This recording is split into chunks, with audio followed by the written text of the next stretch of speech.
It is 6 a.m. on a Wednesday morning. Justin Meyers with you. The Timberwolves stay alive with a 105-100 victory yesterday in Game 4 of the Western Conference Finals. Timberwolves now head back to Minnesota to hope to keep the series alive. Dallas looks to close it out tomorrow night. More NBA news. Bronny James will continue to stay in the draft after the deadline at midnight last night to withdraw from the draft and head back to the college basketball ranks expired. Rich Paul, his agent, also the agent of his father, says Bronny will stay in the draft and has interest from multiple teams. And we have a new batting average hits leader in Major League Baseball, as after a 2-year project, MLB will incorporate Negro League statistics into their own statistics. So Josh Gibson becomes Major League Baseball's career leader with a 372 average. Hour 1 of Rip City Morning starts right now at 620 Rip City Radio.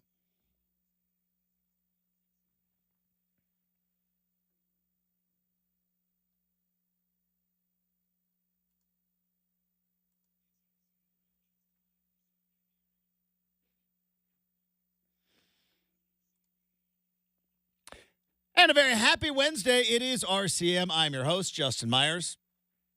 Michael Shacker continues in the producer's chair all week long. As we say each and every day, we got a lot of stuff to dive into on the big show. Coming up in hour number 2, Frank Schwab from Yahoo Sports is going to be joining us. We'll talk some NFL.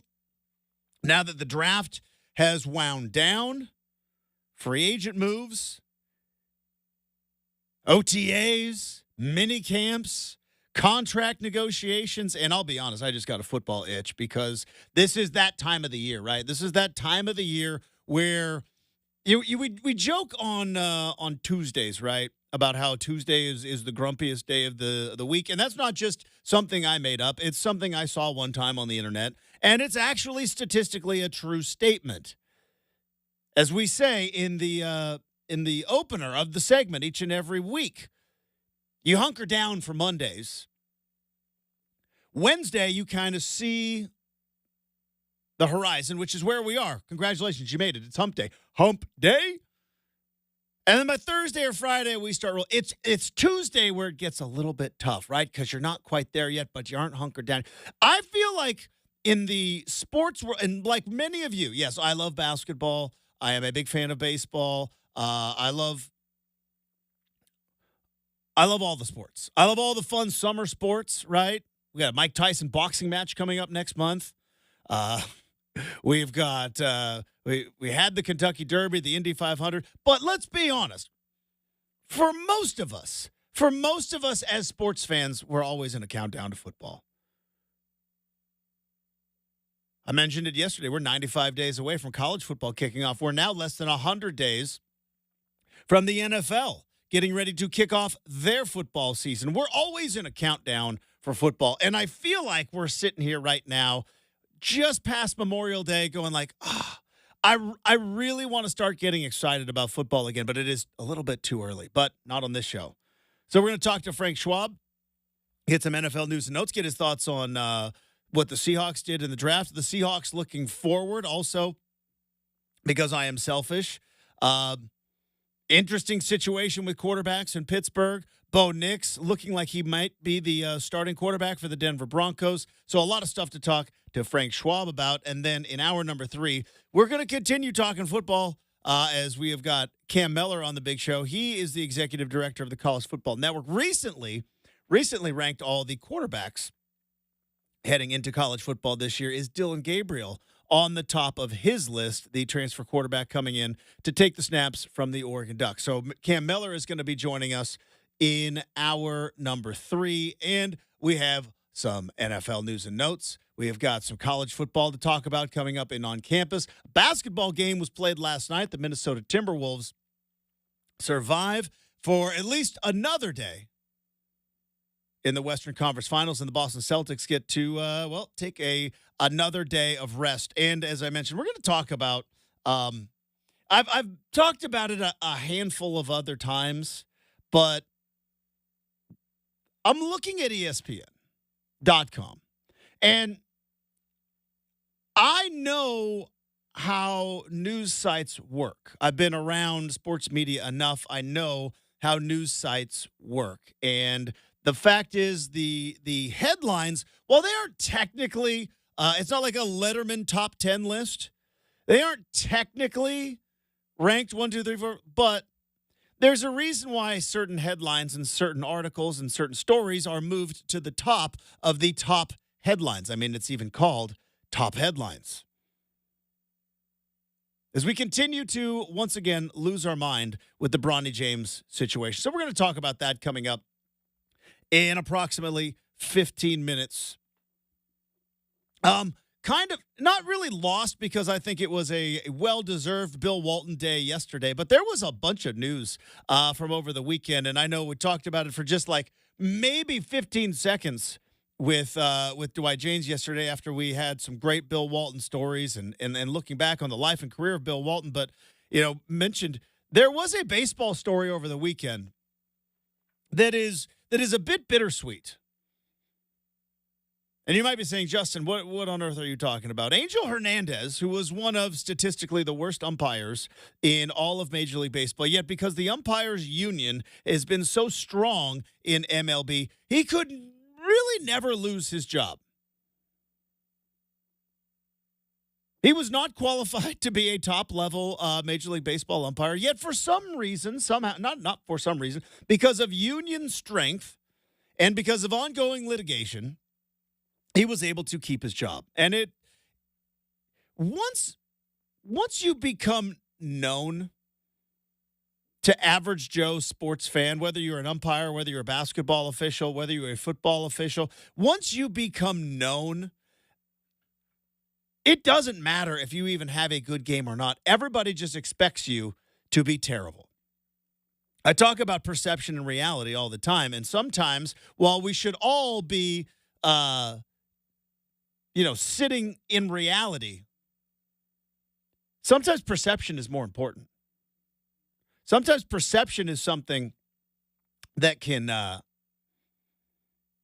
overpower even the statistics. Hey, Shacker,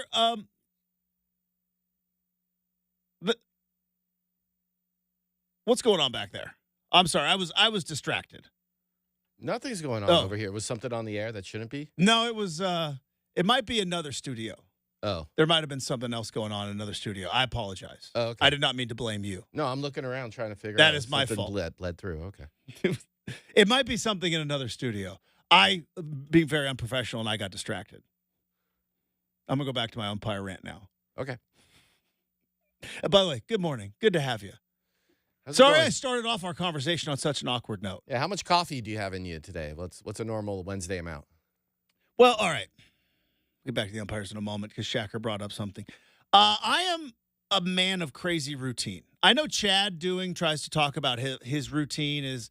I think I would, if we were like open and completely honest, I think I would put Chad to shame in terms of the routine I have in life. And it comes even down to the amount of coffee that I drink. Every day I wake up and I have the exact same amount of coffee. No more, no less, because I've got to be up for the show. But there is, I know, a sweet spot. I've been doing this show for 4 years. I've been doing morning radio for over 10 years in my life. I know the sweet spot of coffee that I have to have each and every day. And if I go over said amount, well, then it just I get real shaky. And you think I got a lot of energy now? You think I talk fast now? It gets over the top. And if I don't, I'm a little lethargic. So I am halfway through. I have 2 large coffees for the morning. Well, I'm with you for 4 days in a row. I'm trying to figure out the difference between like a Wednesday coffee amount and your fancy Friday coffee. Like, is there a difference? And then you just answered my question. And there might be a smidge of a difference on Friday, but see, that's, again, the days of the week factor in here as well. And yes, I do go fancy coffee on a Friday, and it's just a little bit of a variable being thrown in. But Monday, Tuesday, Wednesday, Thursday, same amount of coffee every single day. Friday, we might crank it up a notch. But also there's Friday vibes, right? We made it to the end of the week. It's more of a celebration. It's more of a celebratory tone. But sometimes, yeah, the fancy coffee hits. Yeah. I'll be honest. And I thought about you driving in the show before you was talking about how summer has not started yet. As I was driving through raindrop puddles. Well, I've lived in this area my entire life. The beautiful, and I love it because it is home, the beautiful Pacific Northwest, whether it was down in the 541 where I grew up, whether it was up here in the Portland metro area, whether it was up in Seattle where I lived and where I met my lovely wife, right? I have lived in the Pacific Northwest my entire life. And every year we do this. Every year. We've all been, because graduations are going to start happening now. And every year somebody has a graduation outside pouring down rain. Pouring down rain. Every year, every summer, somebody plans an outdoor June wedding in the Pacific Northwest. You can't trust it. The water does not officially turn off until 4th of July. I don't know what it is with the weather in this area. Maybe they just love freedom and then just 4th of July. You are not safe until 4th of July. We all should know that by now. But yet we never learn our lesson, do we? We always just assume, well, I remember that one June was beautiful. And we're not even in June yet. That's not till Friday. I've had so many Memorial Day barbecues canceled because it's just brutally bad weather. We never learn our lessons, Jacker. Just like back in April when you get like a week of nice weather. And it's like, hey, I think spring's coming this time. You get faked out. You put your winter coat away, only to have the weather gods or Mother Nature just go, that was really cute. You put your winter coat away. You better go find it. So yes, we are technically in, like, Memorial Day weekend is the unofficial kickoff to summer, and summertime activities might happen, but you better not be planning an outdoor something in June without a backup plan, is all I'm saying. We never learn our lesson. All right. Here's what we've got coming up on the big show today. But you see what I'm saying about the coffee, though? Like, I'm about halfway through one, and then by about hour two, cup number 2 is going to kick in. All right, I'll match you with orange juice. Is that what you're going with today? Yeah, that's what I always go with when I'm with you. Just straight vitamin C to the veins. Yep. Get you pumped up. Yep, that's where I get my sugar. All right, coming up, we're gonna talk Bronny James. Also, in conjunction with why the powers that be somehow, some way need to save us from ESPN and their terrible NBA product, and why Inside the NBA, which got a new lease on life as well, because we're gonna get at least another episode, must be saved. We've got some college football talk coming up, and we've got Frank Schwab joining us in hour number 2. We've got Cam Mallard joining us in hour number 3. We are locked and loaded, and we are rolling. So, more of Rip City Mornings coming up next, 620 Rip City Radio.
It's going to take an adjustment period, Michael. It is. It's going to take an adjustment period. The deep tracks that you decide to come into the show with, I'm curious your thought process on what we just heard. Well, I was about to play Chris Stapleton because I know you got tickets to see that show. You've been talking about it. I'm a big fan of Chris Stapleton, yes. But I don't know any Chris Stapleton songs to play, so I just grabbed some classic rock. Is he famous for any songs or anything? Chris Stapleton? Yeah. Yeah, like a dozen of them. It's like a whole catalog. Like a really good album or multiple albums? Multiple albums. He is like, I understand that in this building, I am, especially on Rip City Radio, like, I know that Chad likes what Chad likes and Dwight likes what Dwight likes. I realize I am the only Southern Oregon dirtball here that likes country music. But, like, it is the second most popular genre in, like, all of music. Oh, right behind heavy metal. It is. Heavy metal number 1, so country's number 2. Yeah, you're right. Heavy metal, you're right. So, like, when you think of, like, acts that are selling out stadiums and the top of the chart, yeah, heavy metal, definitely. Definitely not pop music. Yeah, Motley Crue, Rammstein, they're filling up stadiums. Rammstein still a thing? Yeah. I only know that they had the one song, Du Hast, and it scared the daylights out of me. Yeah. Who else did you mention? Motley Crue. They just changed their guitarist and went back on tour. Motley Crue is not heavy metal, though. I mean, so I don't know if you could even throw them in the whole mix, but yeah. All right, so back to the big show. So usually, just a little peek behind the scenes. We come in here early, check social media, check some of the top headlines. And, I know that right now with the Boston Celtics now already being in the NBA Finals, I also know that, so we're in a little bit of a football desert, right, coming off of the draft and everything else. But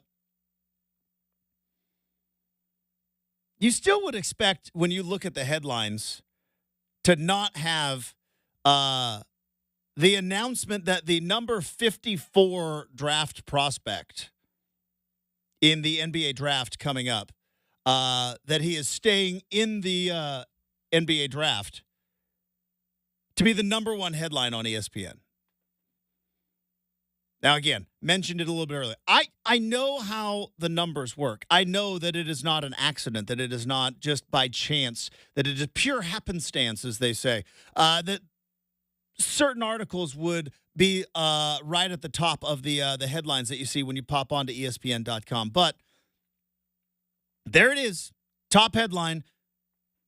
Bronny James will be staying in the draft and has now planned workouts with particular teams. And there's one other part of this that I find fascinating.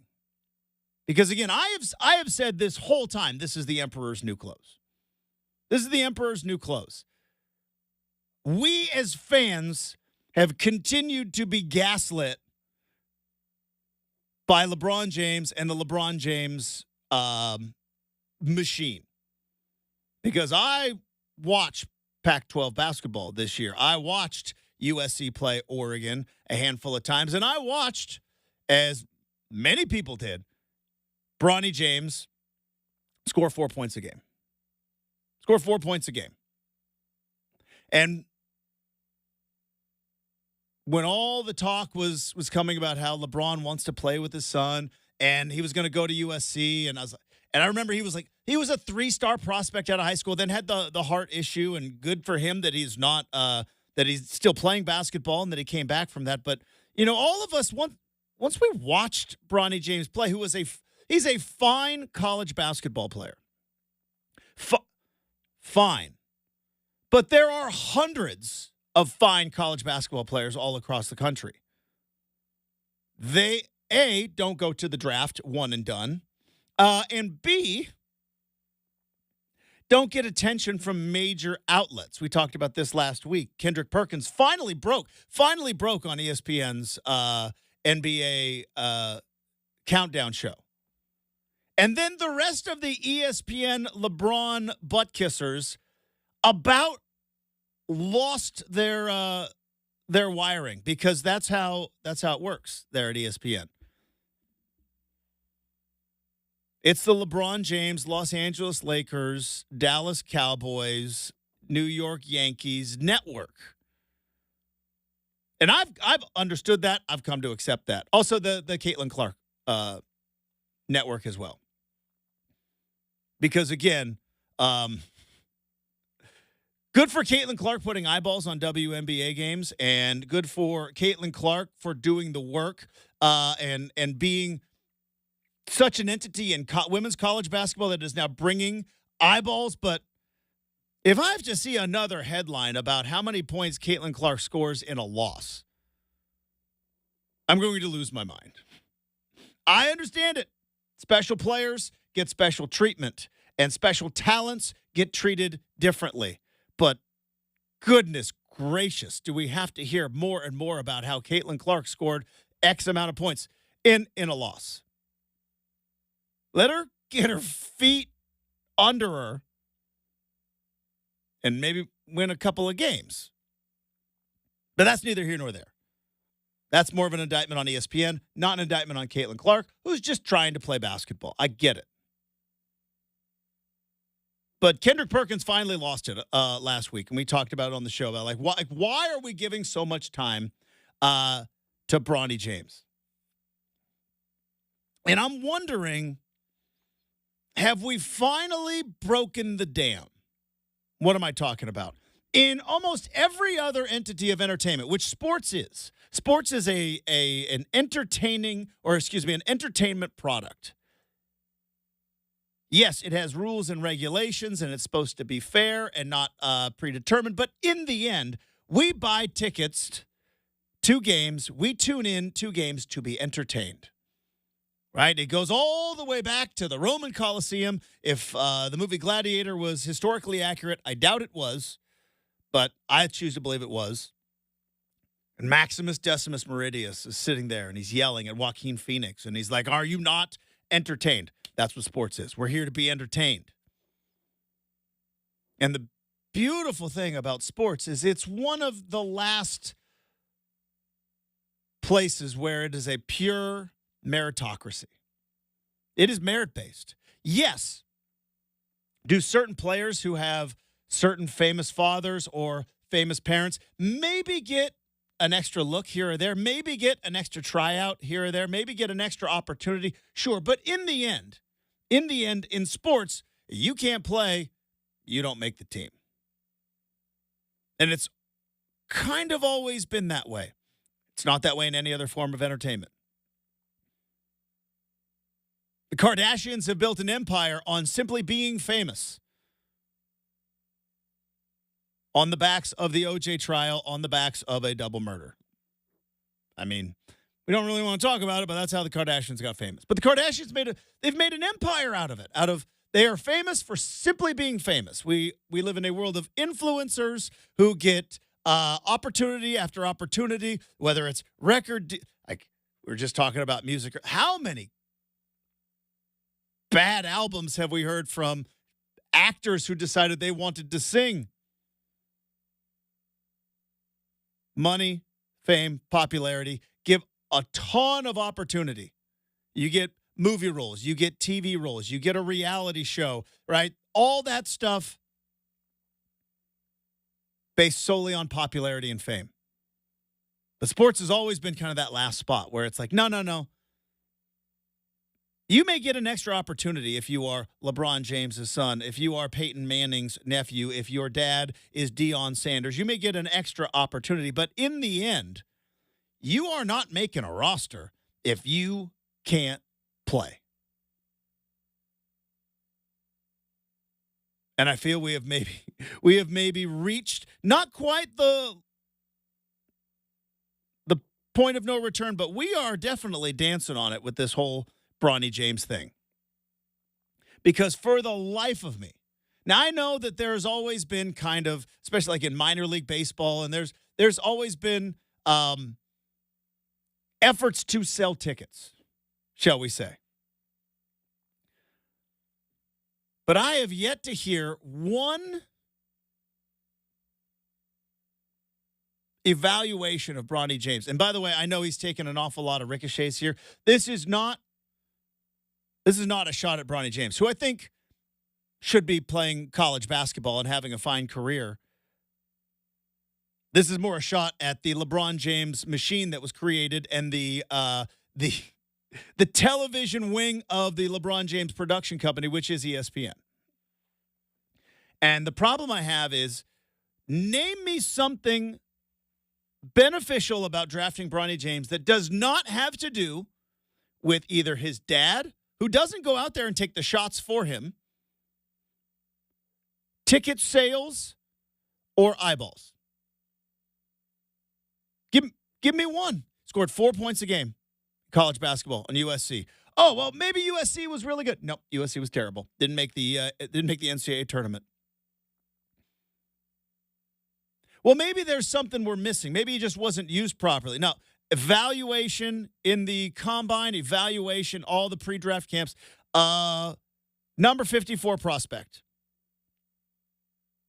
I believe there's 58 spots in the draft with trades and everything else, protected picks and so on and so forth.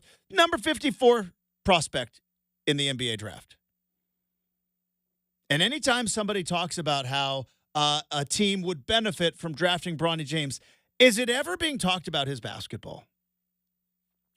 No, it's ticket sales. It's eyeballs. Hey, it's LeBron has always wanted to play basketball with the Sun. You think he's the first one? You think he's the only one? How did we get here? And this is where, again, I know how the world of entertainment and fame and popularity works. I may be a smidge out of touch. I'm on TikTok, but, I may be a smidge out of touch. You on TikTok, Shacker? I've seen other people look at TikTok. I'll never use it myself. You'll never use it? But I've looked over someone else's shoulders Yeah. where they like, look at this video. And it's like, do I play the game to let them know I know it's going to be lame? Or do I pretend like it's good? Don't want to hurt anyone's feelings. But that's what TikTok is to me. People think it's great. And It's unbelievable. And I have to keep to myself so good. how lame it is. It is not lame. It is so good. It is so good. It is like a curated video library designed just for you. See, you don't have to look at anybody else's TikTok because the tech overlords in China have managed to figure out how to read our brains. And I know that ultimately that's probably going to be the demise of us as a society. But you know what? Those videos are so funny. Do you watch YouTube Shorts? I thought those were just TikTok spillover. It's a little bit. Do you watch the wondering. Instagram Reels? No. How do you waste time on your phone? Sports stuff. Like I watch games. Maybe there's like an archive game I haven't watched yet. I just don't deal with social media. You know that. Probably for the best. Yeah. I've tried to limit and squash my social media, and for the most part, I have. That TikTok's got me, though. I'll be honest. Have you ever shown a it's video got me to someone like, "Hey, you got to see this video"? I send videos, and they're kind of rude. Be like, "No, that's lame." I send videos to my wife all the time. Do you ever get the feedback like, "Why? Why'd you show this?" No, because I understand what is funny and what is entertaining. I work in the entertainment business, baby. All right. I'm not some Joe Schmo, accountant who's, I know what hits. Hopefully the segment's hitting right now. I know what the people want. Got a 20-year radio career. I'm a moderately successful morning show host. No, I think most people are pretty like, you got to understand what's. Like, I would never send you anything because I'll be perfectly honest. I don't know anything about you. Other than you have a lot of pets at home and you like weird music.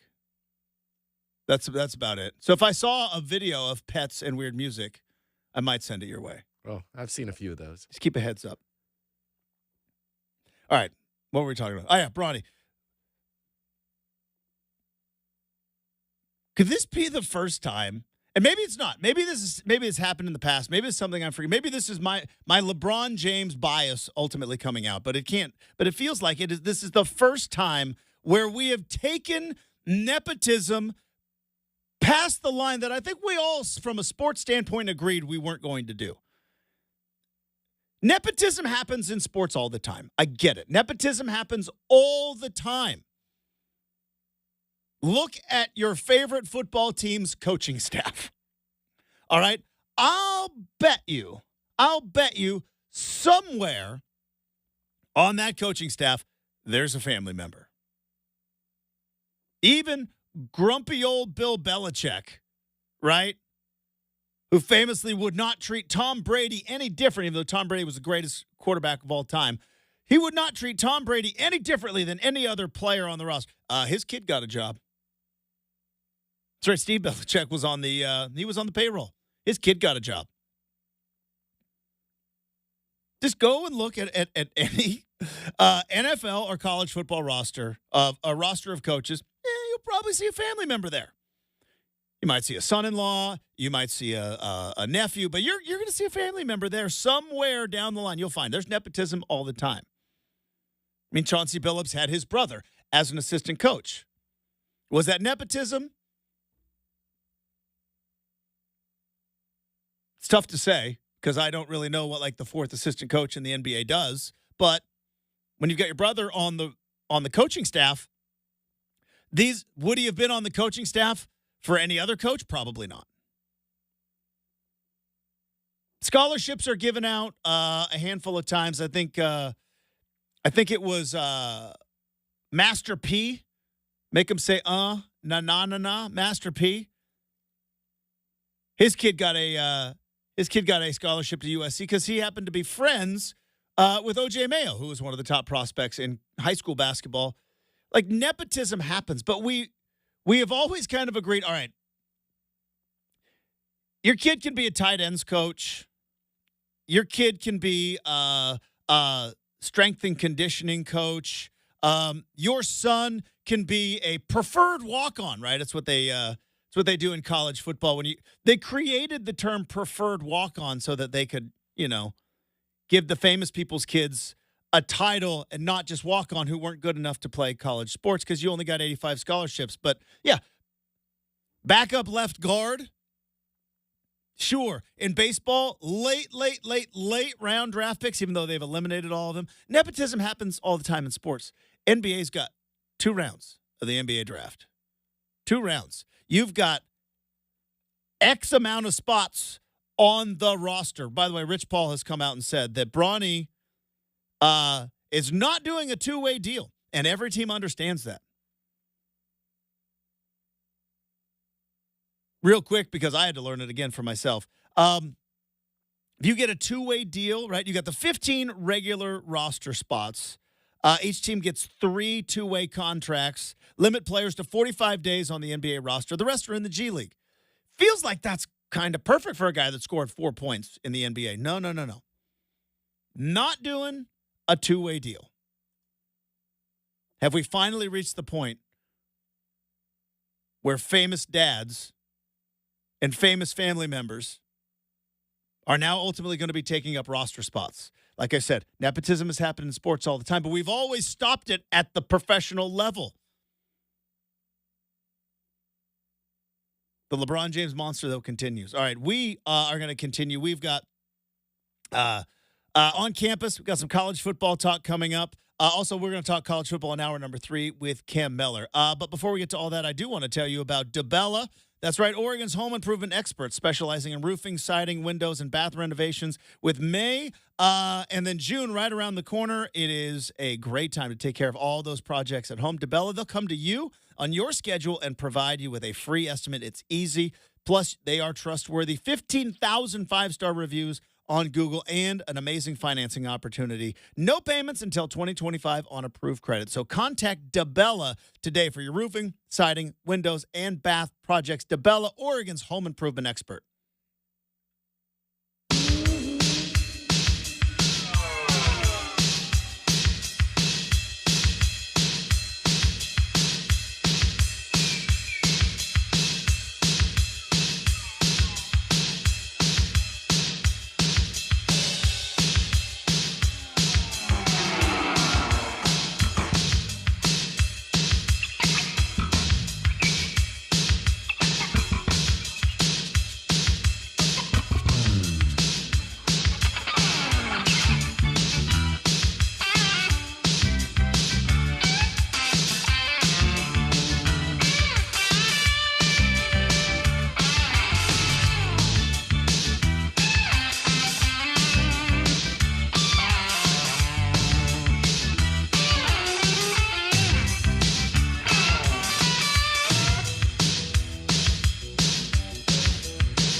See, there we go.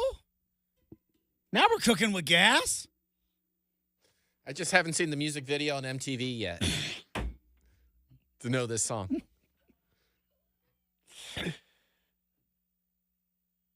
That used to be the best, by the way. I mean, I don't want to be like a couple of grumpy old guys going like, boy, you remember when? But, I mean, that's kind of pretty much what this show is. Normally, like, when Brendan is in that chair, I am, like, explaining how things used to be and how different it was. But you are different because you were there. You were there with me.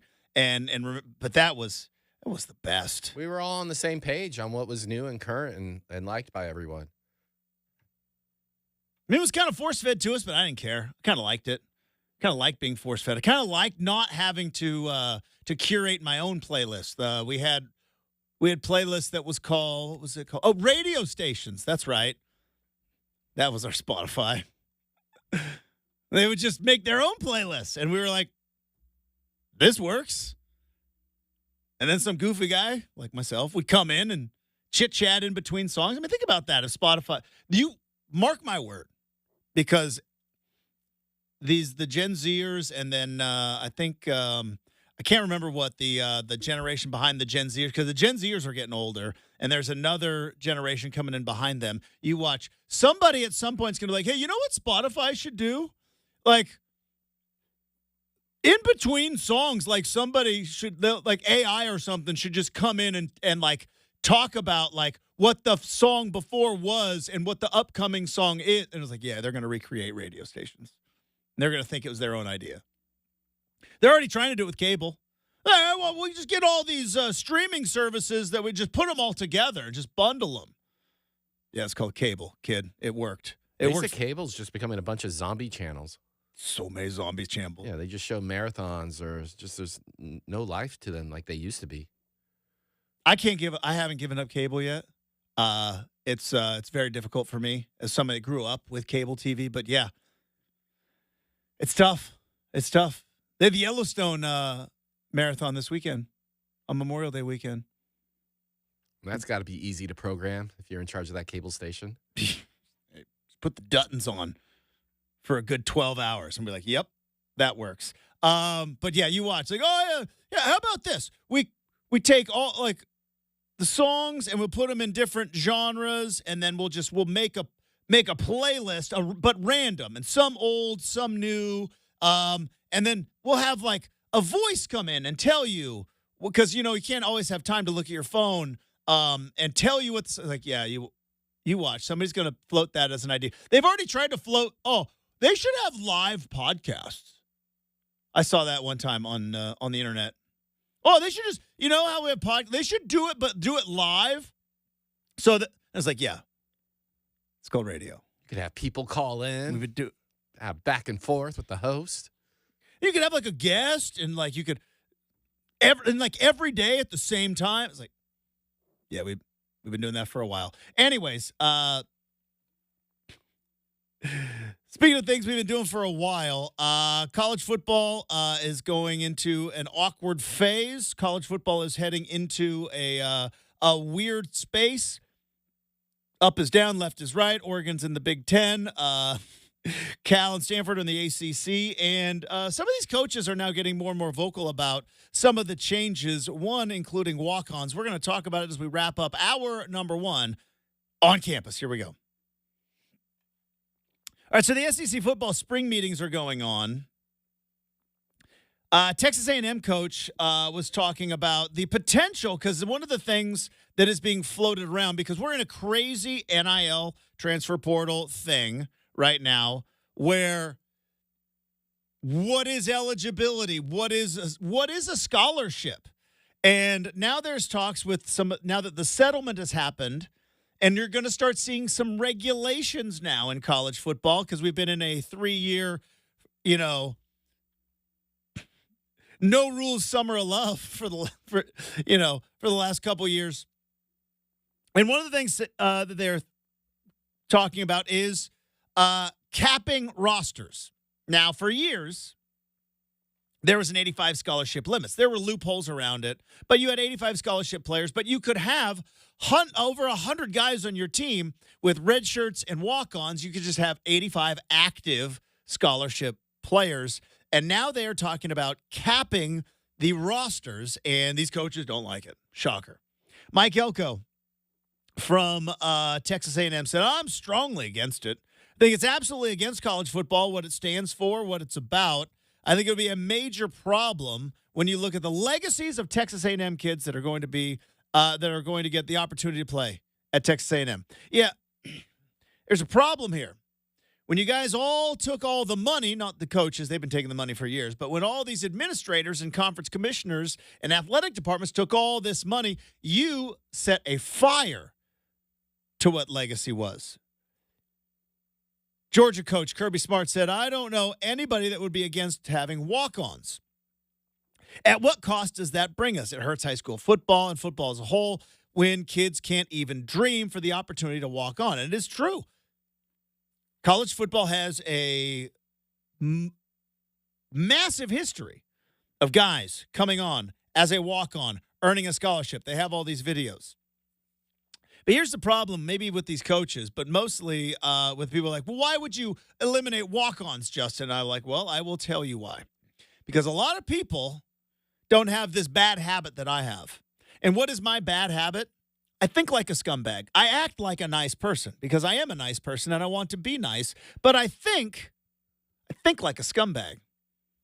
I don't know why. It's a bad habit of mine. Don't act on it, but I think about it. And so when I say, hey, 85 scholarship limit, but you can have walk-ons. You know what that tells me? Well, if I'm a football team that has a collective that is paying hundreds of thousands of dollars in NIL, you could just label someone a walk-on, pay their tuition with, I'm doing air quotes, YouTube, pay their tuition with NIL money, and guess what? You now have unlimited rosters. Thinking like a scumbag. Well, who's it hurt? Well, if you want to try to make some sort of competitive balance where one team that has all the money doesn't get all the players, then you have to have roster caps. And it's got to be capped at some number. 53 is in the NFL. You got 32 more players. That's an offense and a defense and a couple of special teams guys that you have just there as backups. So when you come out and say, well, I don't understand why we can't have walk-ons, who's it going to hurt? I'll tell you who it's going to hurt. Do the walk-ons get to make money? Do the walk-ons get to earn NIL money? They have to. That's the law. Congress said that 2 years ago. So if you've already got 85 scholarship players, but you know what?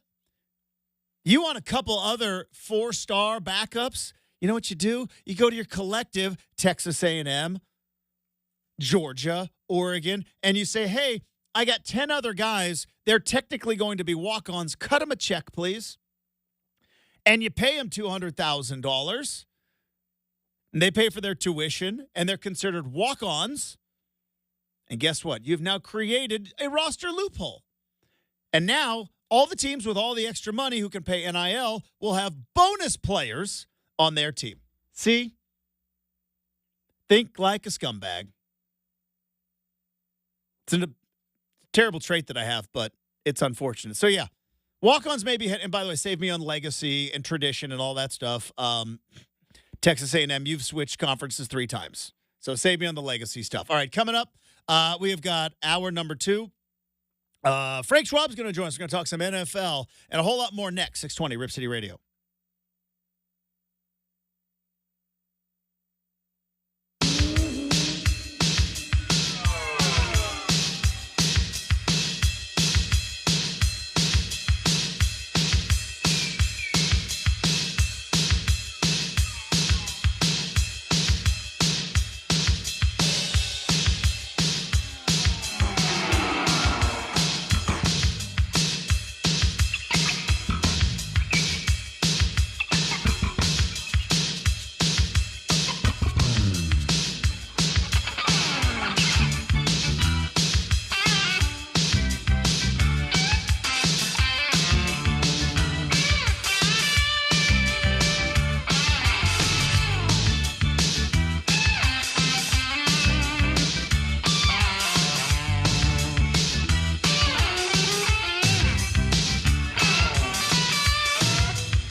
It is 7 a.m. on a Wednesday morning. Justin Meyers with you. 105-100 Timberwolves get the victory and stay alive in the Western Conference Finals after they take down Dallas in Game 4 last night. Now Game 5 heads back to Minneapolis tomorrow night.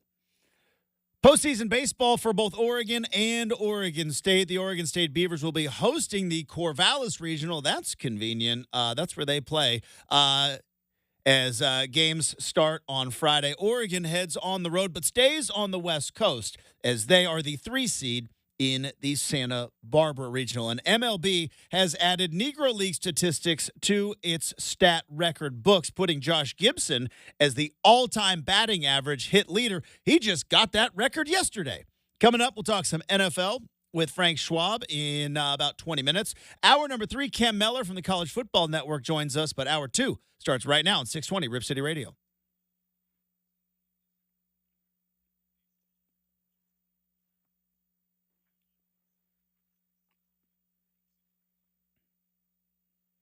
And welcome back to Rip City Mornings, everybody. Michael Shacker sitting in the producer's chair all week. Frank Schwab's going to be joining us coming up in approximately 20 minutes, the biggest of the NFL news and notes. Get his thoughts on the Seattle Seahawks now that the draft has come and gone. Also, take a look at some of the spots where Oregon players have landed. Bo Nix, will he be the starting quarterback of the Denver Broncos? How's the Russell Wilson experiment going to ultimately end there in Pittsburgh? So a lot of fun NFL stuff coming up in 20 minutes. Coming up in about 45 minutes, stuff I saw on the internet. It's a new segment, Shacker, that we're kind of beta testing.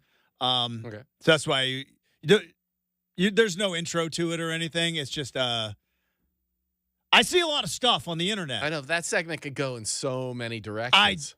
That's why I wanted to be as vague as possible. See, it's funny. You made a joke last hour about how when people show you funny videos from the internet. Videos they think they're funny. I, the beholder. Very true. Somebody shows you a video that they think is funny, and you have to, you do the polite nod, or do you go like, that was stupid? 50-50. 50-50. Depends on your relationship with said person. Exactly. If that person can cause you any bodily harm. Or if it's over the top bad and they need to know that it's bad, I'll let them know. You just do not share. Like, you feel you are the gatekeeper of sharing stuff for everybody. It's like, do not share this with anybody else. You shall be ridiculed and mocked. Yeah, where I'm looking out for the world. Where I'm saying, just keep that to yourself. So, the stuff we saw on the internet segment was born of I'm on my phone too much. I know this. I know I'm on my phone too much. I want to live in the real world as opposed to living online. And I have done a lot of, but every once in a while I see something and I'm like, I got to share this with somebody. And I think my wife has had her fill of things that I want to show on the internet. So when we see stuff, we talk about it at 7:45. So that's stuff we saw on the internet is how that segment came to be. But yeah, it's a pretty broad topic. So last hour you were talking about cable TV, and again, Inside the NBA was on last night, and obviously with where sports and where cable and where the whole, we call it TV, but it's not even really TV anymore. It's that we have a phone, we have a iPad, we have a computer, and then we have another big screen that we have in our living room, right? It's just TV has become just another screen in our lives because you can, scroll through YouTube videos on your phone. And then when you like something, you're like, oh, I would like to continue to watch that on a big screen. And then bloop, bloop, bloop, 2 pops later, the thing is on your smart TV. So it's like, that's the way we consume sports now. And I was thinking about this last night because TNT, which is not going to have the NBA next year, and Inside the NBA, which is the best show, I think. I would still put College Game Day up as the best pregame show, but I am also a college football homer. But A lot of people would probably say College Game Day's lost its fastball a little bit. It's not exactly what it once was. Poor Coach Corso, he's still hanging in there, but it feels like it's in a transition period. And inside the NBA still has its fastball. And I'm watching it last night, and they're sitting there doing what was potentially the final one because the Western Conference Finals are on TNT. If Dallas would have won, that would have been it. And I had a realization. We desperately need to save this show. And I've come about 180 degrees on this. It's never a fun thing to have change, right? It's never an easy thing to have change. And certain things worked because it was a moment in time. And when it is tried to be recreated, it just doesn't have the same magic. Shacker knows this because I complain about reboots all the time. And other than Cobra Kai, none of the reboots have ever worked. The RoboCop remake reboot was awesome. Was it? Was it John Murphy? Officer John Murphy as RoboCop? Alex Murphy. Alex was his kid? No, Alex Murphy was the name I of the thought cop. it was John Murphy. No. Was RoboCop. No. Okay. It's John Rambo. It was John. You're right. It is John Rambo. And then the Rambo that came out recently where he went to Mexico. Great. I did Great not see sequel. that. There's no way it was good. There's no possible way that the new Rambo. He went to Mexico, huh? Yeah. Great 85 minutes of your time. Highly recommend it. Rambo might be one of the things that like people reference, but like clearly never watched, right? Because if you like the first one I'm talking about, First Blood, right? John Rambo. People like going in like Rambo's like, you realize that was like in some Pennsylvania mountain town, right? Because he was fighting with the local sheriff who was being mean to Vietnam vets coming home. But everybody just knows it's Sylvester Stallone. He's got the cool headband and everything else. But no, reboots don't work, Shacker, and you know this because Rambo and RoboCop, there was a time and a place for that. That time and place was the 80s. There's a lot going on, and those things just quite fit. Just like there was a time and a place for Inside the NBA, and I was like, yeah, maybe it's best that it's going out on top, Seinfeld-like. You know what I mean? Maybe it's best, like, how many sitcoms stayed for, like, one or two too many seasons, right? And then it's like, oh, it's getting a little boring. Let's introduce a dog. Now it's getting a little more boring. Let's bring in another kid. I almost referenced a show that we can't reference anymore, but there, you got it. They just kept adding like, how many? Cousin Pam, really? Again, can't reference that show, but I know exactly what you're talking about. Like when they did the reboot of Fuller House. 4 seasons was perfect, but when they went to the 5th season, that was just too much. Okay, first off, the first season was too much. They didn't need the reboot of Fuller House. Because I go back to Full House. That show jumped the shark when they brought in Nikki and Alex. When Michelle stopped being cute enough to carry the show, and now they got to bring in Nikki and Alex. And they kept them in the attic. They made a by the way, market value on that house right now, like as is, you think about it. You can cut it up and fit 4 or 5 families in there. Could you imagine? I believe San Francisco, what's the, is it Lombard? Is that the street? I believe it was on Lombard. If not, San Francisco City house with room in the attic for a family of 4, room in the basement for, first off, Joey's room, then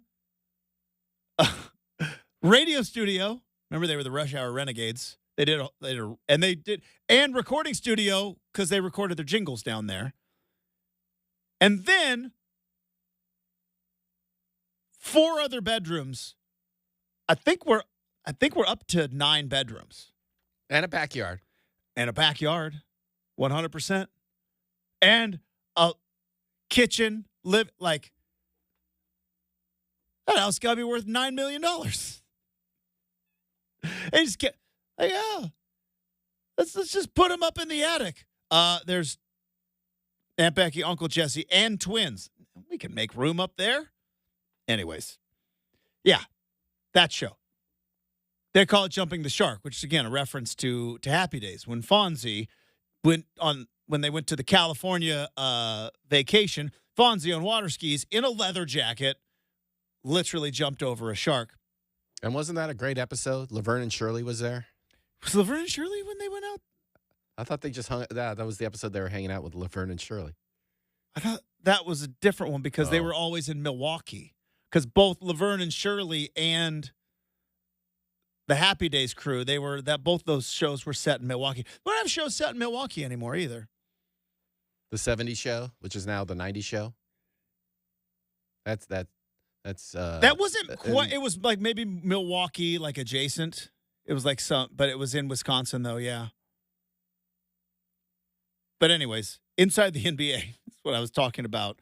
How I thought when it's going, I was like, maybe it's time to go away. Maybe you won't have like the bad seasons, right? Like the Happy Days, Jumping the Shark, or Full House when they brought in the other twins because Michelle wasn't cute enough, or like I mentioned, the other show you can't mention when they brought in Cousin Pam. But as I watched like the ESPN NBA coverage and how ridiculously bad it is, for the sake of us as viewers, I think we've got to save it somehow, some way.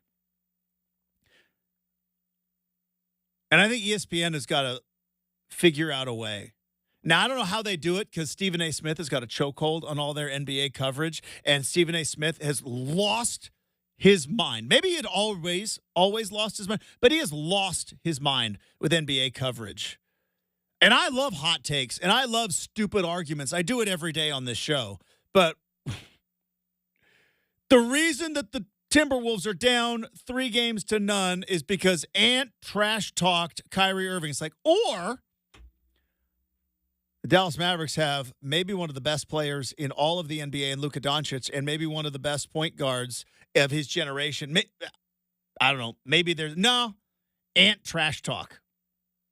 So you go from actual basketball players who know everything about the game inside and out, and then on the flip side, you go to Screamin' A. Smith, who thinks that trash talk that happens every second of every game in the NBA is the reason why they were down 3-0. All right. So what I'm saying is Inside the NBA has got to be saved. They need to give the Pat McAfee treatment to the Inside the NBA crew, give them autonomy, contract it out. It'd be so awesome they can start it next year. Coming up next, we're going to talk some NFL. Frank Schwab from Yahoo Sports is going to be joining us coming up next, 620 Rip City Radio.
I mean, I am one to criticize the music of today.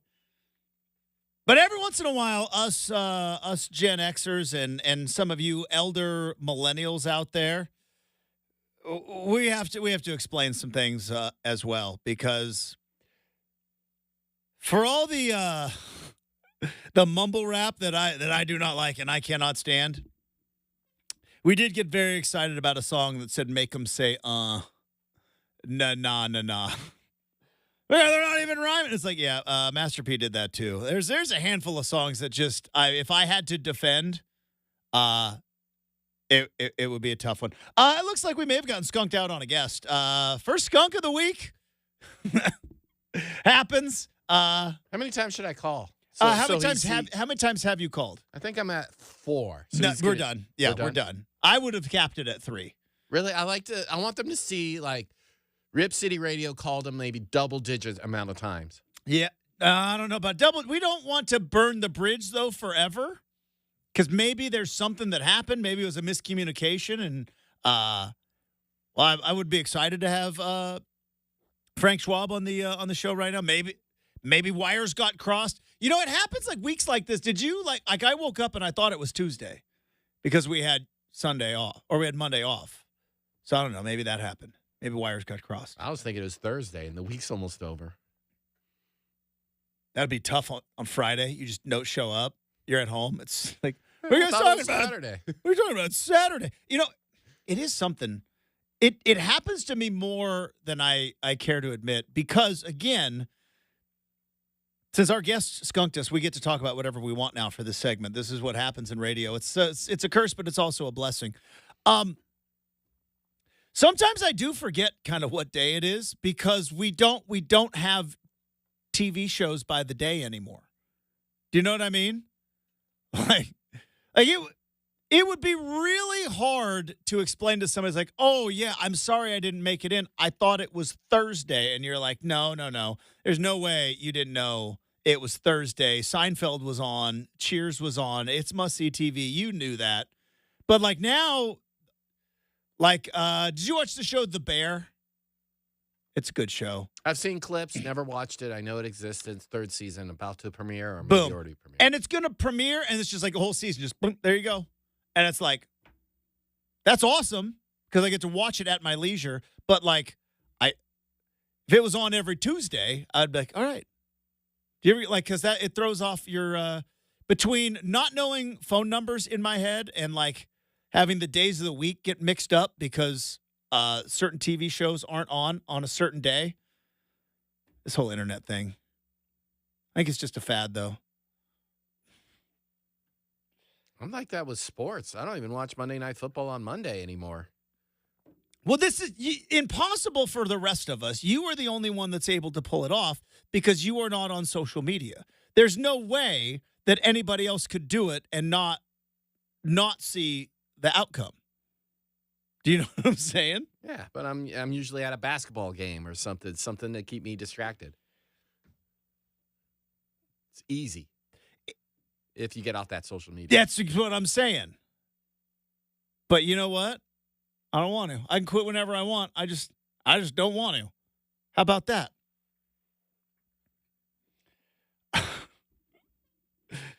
All right. So now that Frank Schwab isn't going to be on the show, what the heck are we going to talk about? You were mentioning before the amount of dead cable channels that are out there, or what would you? They're like zombie channels. Yeah. It is amazing, like because I, again, still have cable, still have it, haven't given up on it. Do you still watch any like ridiculousness marathons on MTV? I don't know if there's any other shows on that network.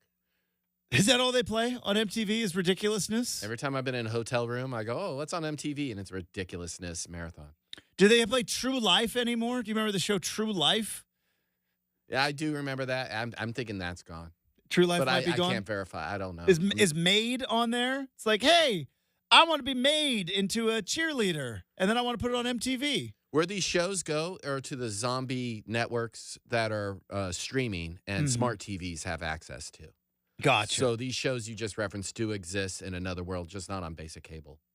In the heyday, if we were to power rank, because again, I don't get to talk to anybody because Brendan doesn't have cable. He's a cord cutter, and he also wasn't there. He also only knows cable as the kind of the bad, like a bad mall. Do you know what I mean? You know, you go to like a mall and you're like, oh, this is sad. Like at once, this mall in 1994 was thriving and everyone was here and the Sbarro was popping. And then you just go and you're like, all that's left is JCPenney. And I've watched programs of abandoned malls where film crews go in there and you see what once was, but now you got weeds growing in the middle of the mall. I know. So in its heyday, right, cable was an absolute. It flew a little too close to the sun, got a little too spendy, got a little too big for their britches, as people in my neck of the woods would say. But in its heyday, it was the best. What would you say, power rank cable channels? What was not Mount Rushmore, but like if you were to power rank, like I know that on any given day, you throw on TBS, something awesome's going to be on. You know what I mean? For movies, for men who like anything, movies. right? It might be Shawshank Redemption. It might be Saved by the Bell. It might be the Braves game. Might be on. Like TBS, I think of if you go back, because now that cable is slowly dying, and it ultimately will meet its demise, and then it will be born again through streaming bundling. But if you were to greatest cable channels of all time, Is premium cable allowed? Or is it its own? No. It's its own thing, right? So Because basic. HBO ruled, but still rules. But it's Max now. It's weird. I'm talking about because not everybody, Shacker, grew up with the silver spoon of HBO, and being able to watch The Sopranos or Sex and the City. Some of us were just stuck with with TBS and watching Shawshank Redemption with commercials. It's 5.5 hours. Yeah, but it's so good. Watch. This is where he built the library. And it can't be like a digital cable channel like Much Music because very few people had access to stuff like that. Also, in what world, when I say power rank, would Much Music be anywhere in the discussion? It's nowhere close. It's a terrible, terrible channel. Wasn't that Canadian? Yeah, it was Canadian, so they had to show Canadian artists, like a handful of Canadian artists every hour. Bryan Adams, like every hour. It's like, hey, we're waking up the neighbors again. Crash Test Dummies. I believe they were Canadian. I know Rush is. Play them every hour. Was the they sang the Big Bare Bang Naked Ladies. The Bare Naked Ladies is exactly what I was thinking about. Anyways, greatest like TBS might be the greatest. Might be the greatest cable channel of all time. TNT right there. USA Network had a run. Like the USA Network. Like there was a time you could watch college football on the USA Network.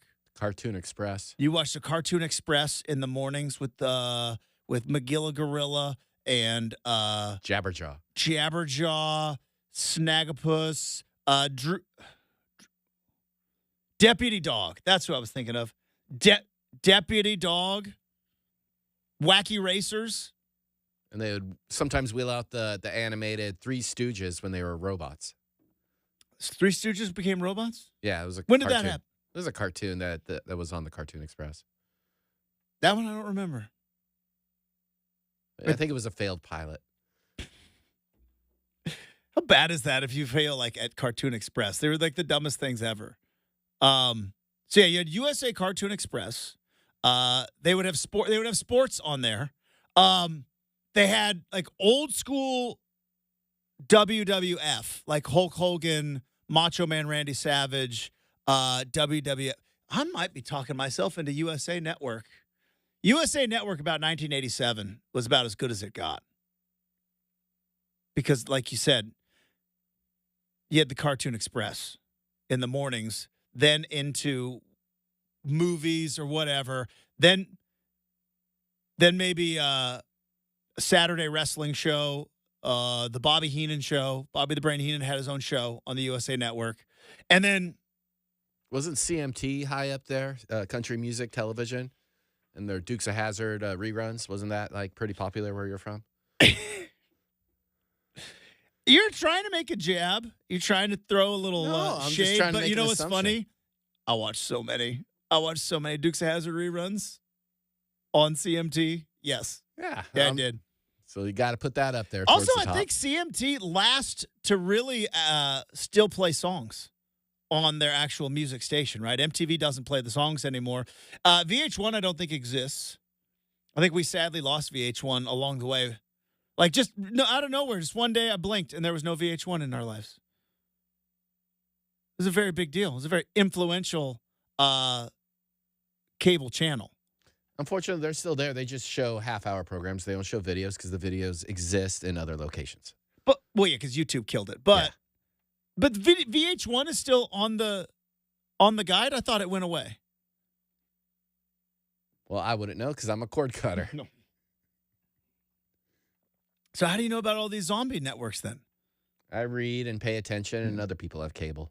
And there's satellite here, and I flipped around sometimes, like when the shows aren't on, and I notice it feels like these cable networks aren't putting forth any effort outside of the news networks. It is amazing that during basketball season, a good 3 days a week, because I come in here in the mornings and it's the leftovers of what you guys in the afternoon leave on. And obviously with TNT, every time there's a TNT game, I Charmed is on. I come in and there's Alyssa Milano, not too bad. Rose McGowan and Shannon Doherty casting spells as Charmed. Like they're still running through them. Yeah, they're not making their own TV shows anymore. These basic cable networks that were pretty famous, USA, TNT, that for making their own shows don't even bother. Well, I think Suits is probably the most famous one. Like that was a USA Network show, if I'm not mistaken. Suits was a good one.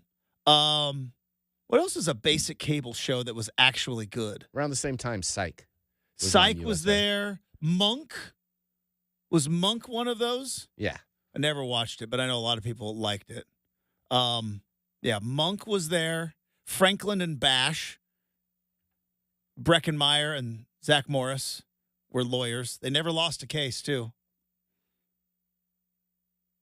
Rizzoli and Isles. I can keep going. These are shows I've only seen commercials for while watching basketball on TNT. I know. Well, you wonder why these shows don't stick around. It's because Impractical Jokers is still on, by the way. That's another one that I only see during basketball season. That's a network, True Network. They gave up. They had a show called Tacoma Fire Department. Yeah. And it's really sad. That network didn't want to make any more new shows. So a show that took place just north of here is now gone from the world. It was really funny. But like Impractical Jokers, I've never watched that show. I've only seen commercials for it during the NCAA During tournament. the NCAA tournament, you just see Impractical. Well, that was the other thing. Like the NCAA tournament when that went on to cable, which was the best, right? It was the best move that the NCAA tournament ever made. Going from only on CBS, they're like, we're just going to put it on all the channels, and everybody's like, fine, thank you. That's what we've been asking you for all this time, instead of having you flip around the channels for us.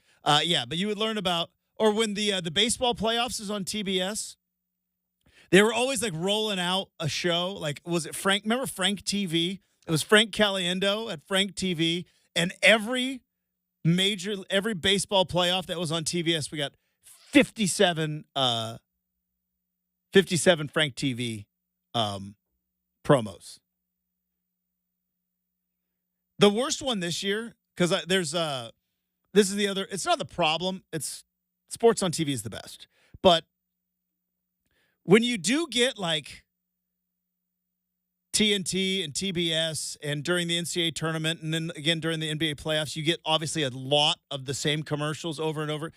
That Chet Holmgren, Shea Gilgeous-Alexander, What a Pro Needs is like maybe the worst commercial I've ever seen in my life. Yeah, I was wondering, did anyone out there like that ad? Like seeing these rich people singing a song like that? I don't even know what it's for. And that usually part of the appeal of being a commercial Is is you want to see like what it's for? I'm thinking. I think it was cell phones. Probably was. This is what happens on a show when your guest skunks you. You get conversations like this, like going back to Frank TV. By the You way, want me to call him one more time? No. You talk to him for like 3 minutes. No, We're out of time. we had a lot ready to go, but boy, we ran out of time. No, we don't need to call him again. I was going to ask him again about Bronny James, though. Have you seen the? We talked about this last week, and I know I talked about Bronny James in the first hour, but FanDuel apparently has 30% of the tickets on bets for who the number one player in the NBA draft is going to be. 30% is Bronny James to be the number one overall pick. That should be an illegal bet. FanDuel's they're just stealing money. Like I said, customers. It would be better to take your $5, walk outside, light it on fire. Just light it on fire. It'd be more entertaining. You could at least see like what happens when you light a $5 bill on fire. You maybe never had that experience in your life ever before. Because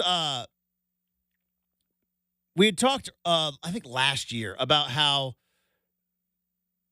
Tiger Woods was becoming one of the worst bets in golf because people like me are like not ready to give up on Tiger Woods. And so I keep betting on Tiger Woods, keep believing that at some point that magic is ultimately going to come back. But it's like, no, dude has a reconstructed leg and back, and he's still maybe the greatest golfer of all time, but he's not winning a tournament anytime soon. And I wonder now with like Mike Tyson's going to be fighting this Jake Paul guy coming up in June. And as soon as I saw that, and again, I don't know anything about Jake Paul other than he does these prize fights.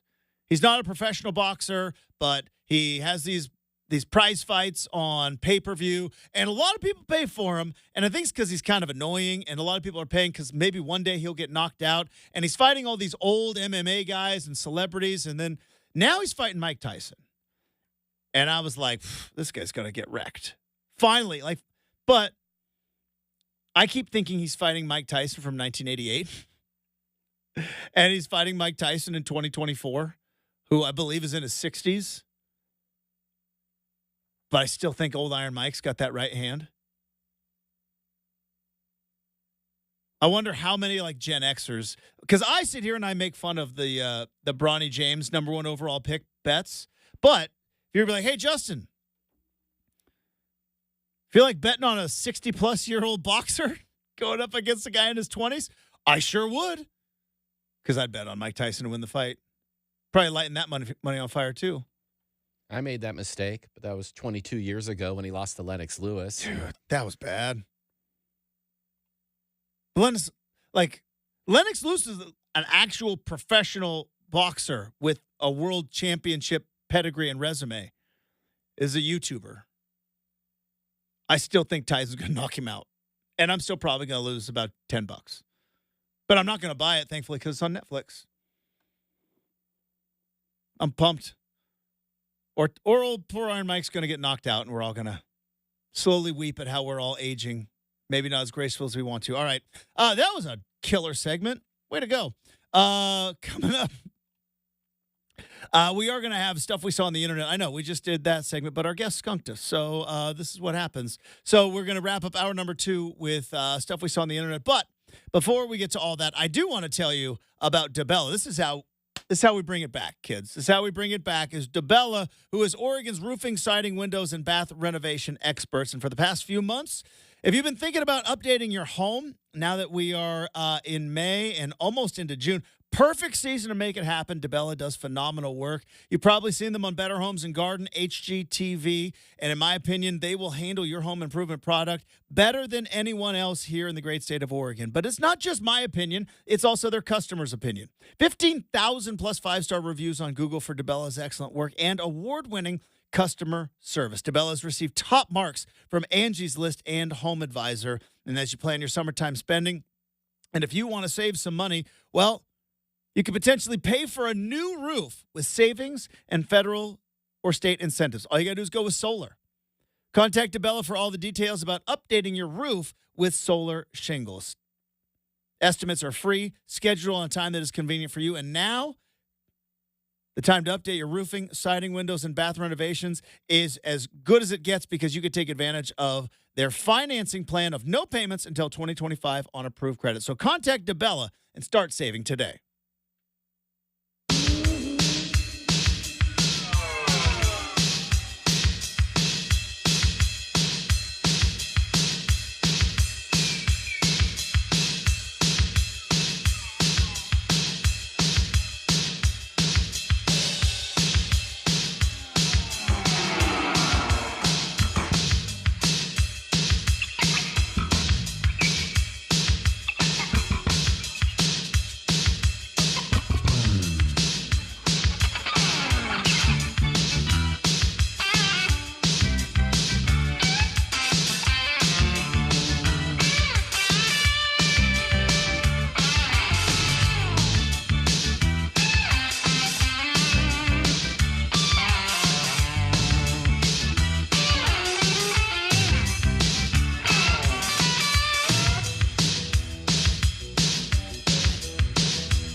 All right, time to wrap up hour number 2.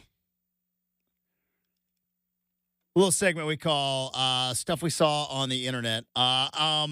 There's no intro to it. It's a beta testing segment because obviously there are certain things that just pop up in our internet world, and well, not all of you have radio shows, but I have one, so we get to talk about it. So I have been obsessed. I've been obsessed with the Scotty Scheffler film, the Scotty Scheffler arrest. It is still amazing that we got to this place in our world just, what was it, week and a half ago?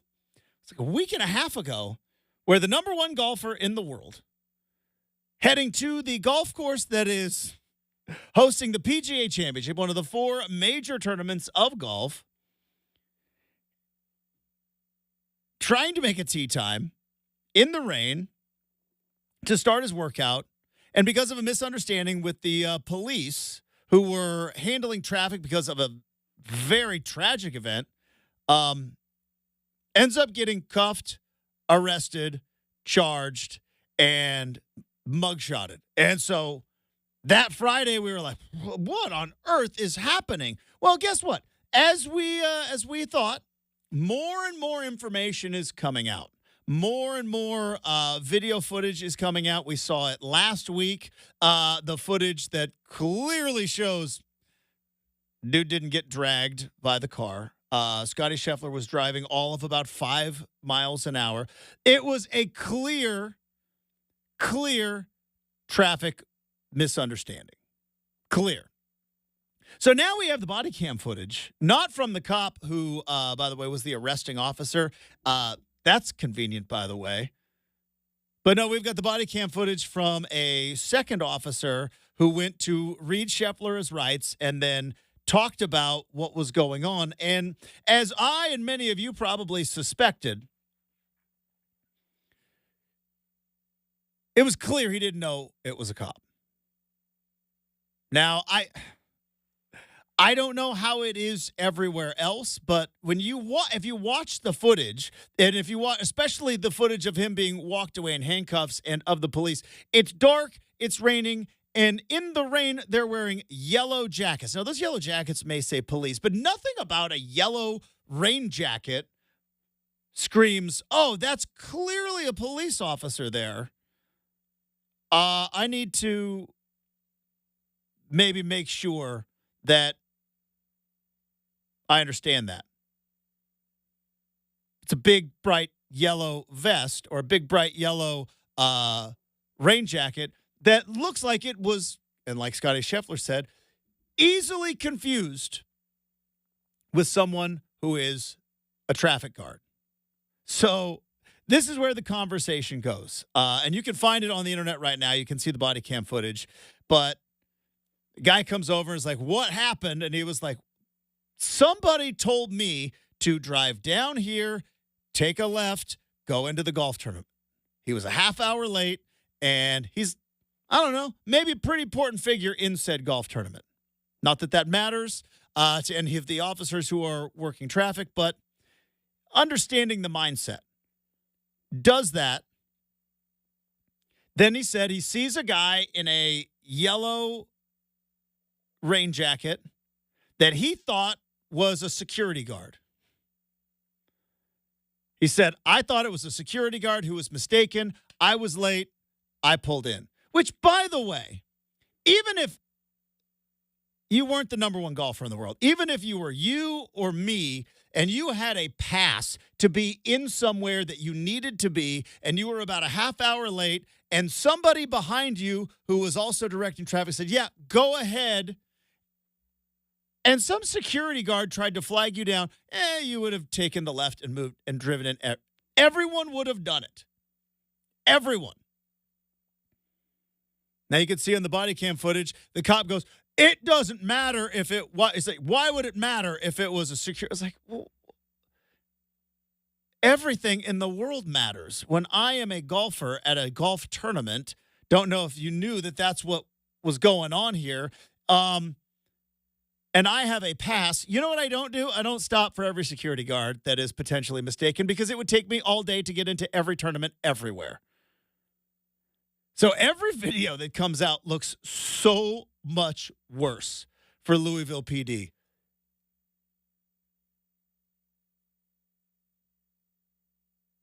And now we have the body cam footage of the kind of, not an interrogation, but a conversation that happened. But he was read his Miranda rights. So, again, everything he says can and will be used against you in a court of law. That's a whole big deal. But, again, PR-wise, probably not, again, the best day for Louisville PD. Because when Scotty Scheffler comes out, if I would have known it was I had my window rolled down, I had a guy in a yellow rain jacket hit me with a flashlight, and I didn't know who it was. I didn't know. It's like he didn't identify, didn't say I was police, and of course, this other officer's like, "Oh, everything we're wearing says," but it's like, it's dark, it's rainy, it's a big yellow jacket. It looks exactly like the same. Also, I'm not from Louisville. Maybe that's a pretty well-known thing in and around Louisville, around their police department. I'm from here. I'm from Texas. Our cops don't wear yellow jackets. It looked exactly like a security guard jacket. And like I said, if you were the 150th golfer in the world, if you had a tee time at the PGA Tour and you were a half an hour at the PGA Championship, or forget that, if you were the 150th golfer in the world, if you were on the Corn Ferry Tour and you were, because of a traffic accident, about a half an hour late to get your workout in, to get to your tee time, and some security guard said, whoa, stop. We've all seen them. Anybody that's been at any event knows about the windbreaker crew. And somebody gives you a whoa. You're not stopping. You're like, I have a pass. Guy back there said to go. I don't have to explain myself to every Tom, Dick, and Harry that I drive past who thinks that they have a windbreaker and a smidge of authority. Turned out it was a cop. But after watching now the video, is like, could have been the easiest thing to fix. Could have been the easiest thing. All right, clearly you were mistaken. Didn't do it on purpose. Whether he was dragged or fell down, I'm leaning maybe more towards fell down. But you know what? I'm not an investigator. Could have easily just been like, clearly you were mistaken. Here, we're going to give you a ticket. We're going to let you get out of these handcuffs, go on about your way. So, Scotty Scheffler saga continues. All right, coming up, hour number 3, 620, Rip City Radio.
It is 8 a.m. on a Wednesday morning. Justin Meyers with you. NBA basketball last night. The Minnesota Timberwolves hang on for another day. They get a 105-100 victory over the Dallas Mavericks in Game 4. Still down 3-1, but the series now heads back to Minnesota for Game 5. That is coming up tomorrow night.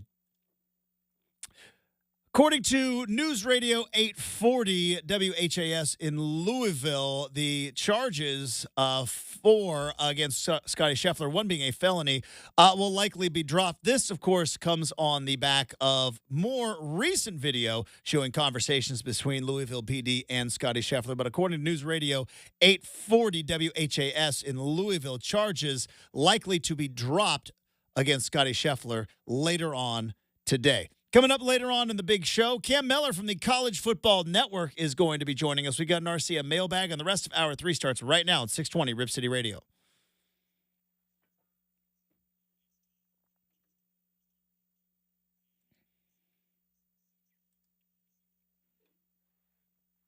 And welcome back to Rip City Mornings. Hopefully you are having a fantastic Wednesday. As I mentioned, we have got Cam Miller coming up on the big show. He's from the College Football Network. He recently ranked the quarterbacks coming into college football. Dylan Gabriel, very high on the list, so we'll talk to him about that, get his thoughts on the settlement that happened between the NCAA and multiple facets, but ultimately leading to the ability for these schools to pay players. And, I mentioned it a little bit earlier this morning. I'm going to talk about it again because we all have to, as college football fans, change our mindset. And, I talk about it all the time that you cannot get omelets without broken eggs. There is no free lunch in the universe, right? Everything that you get, there is a price to be paid. The piper is always going to come a-calling to be paid. And I know there's a lot of people out there that were screaming at the top of their lungs for years and years and years. Pay the players. Pay the players. And so there is a cost to that, though, right? You can't just simply pay the players, cut them a check, bring in NIL, and just expect college football to then just mosey along, tiptoe through the tulips, and go on as normal. Everything is changing. Because when NIL became the law, not the rule, the law, very different things. But when NIL became the law, it completely changed everything in college football. One, as we talked about, it took all of the authority away from the NCAA. Can't limit anybody on anything because that's antitrust. I know I've talked about it a ton on this show, but it's important, right? You cannot enforce rules that you have for over 100 years have had.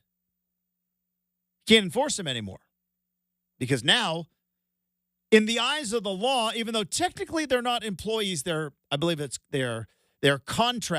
contractors. But now that this ruling has come down, they eventually will become employees. But I was talking about this with a friend over the weekend. Even if the NCAA said, you know what, we're not going to wait until these lawsuits get settled. We have rules and regulations, and if you violate said rules and regulations, well, that's going to come at a cost. That's going to come with a penalty. What's the biggest penalty that the NCAA, outside of taking away the postseason, which they can't really do because in college football, the NCAA doesn't run the postseason? There's going to be a 12-team college football playoff coming up at the end of this upcoming season, and the College Football Playoff Committee will decide who's playing in it. So even if you violate NCAA rules, which there's still a handful here or there, even if you violate NCAA rules, if the College Football Playoff Committee says you're in the playoff, you're in the playoff. So what's the other way? Well, the other way is you limit scholarships. You take them away real quick if you didn't know. Every college football team gets 85 scholarships. Now, that's active players. There's loopholes around it. We talked about this earlier with the ability to have red shirts, and then you have preferred walk-ons. So that's why when you look at a college football sideline, you say, like, oh, that sure doesn't look like 85 people. That looks more like 100 and some people. Yeah, because that's how you build up your roster. But now that these cases are settled and there's going to be some regulations being put on it, one of the things that people are talking about is capping the roster. Well, coaches are now up in arms.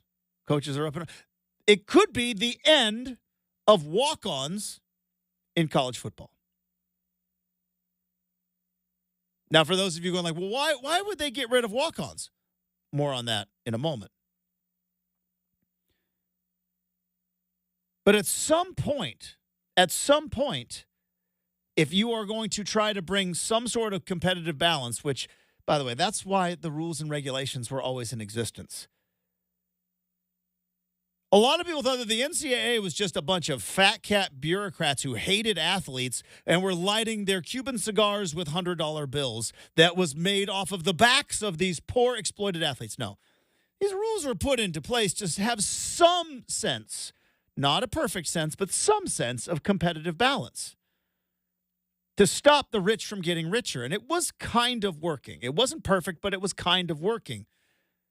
For years, on the West Coast, USC beat everybody. Why? USC was a private school. They had unlimited funds. They had unlimited scholarships.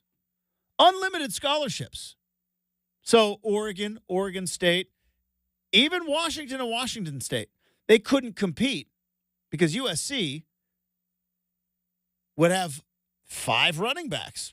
Oregon would be recruiting a player, and USC, yeah, full ride, USC, stay in L.A., and they would have over 100 players all on scholarship. Till finally they came in. The NCAA was like, 85. 85's it.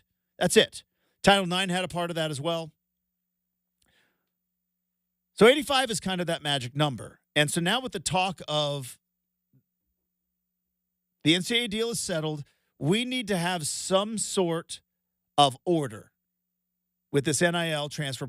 So one of the first things they're talking about is capping the roster at 85. And the coaches are like, we can't have walk-ons anymore?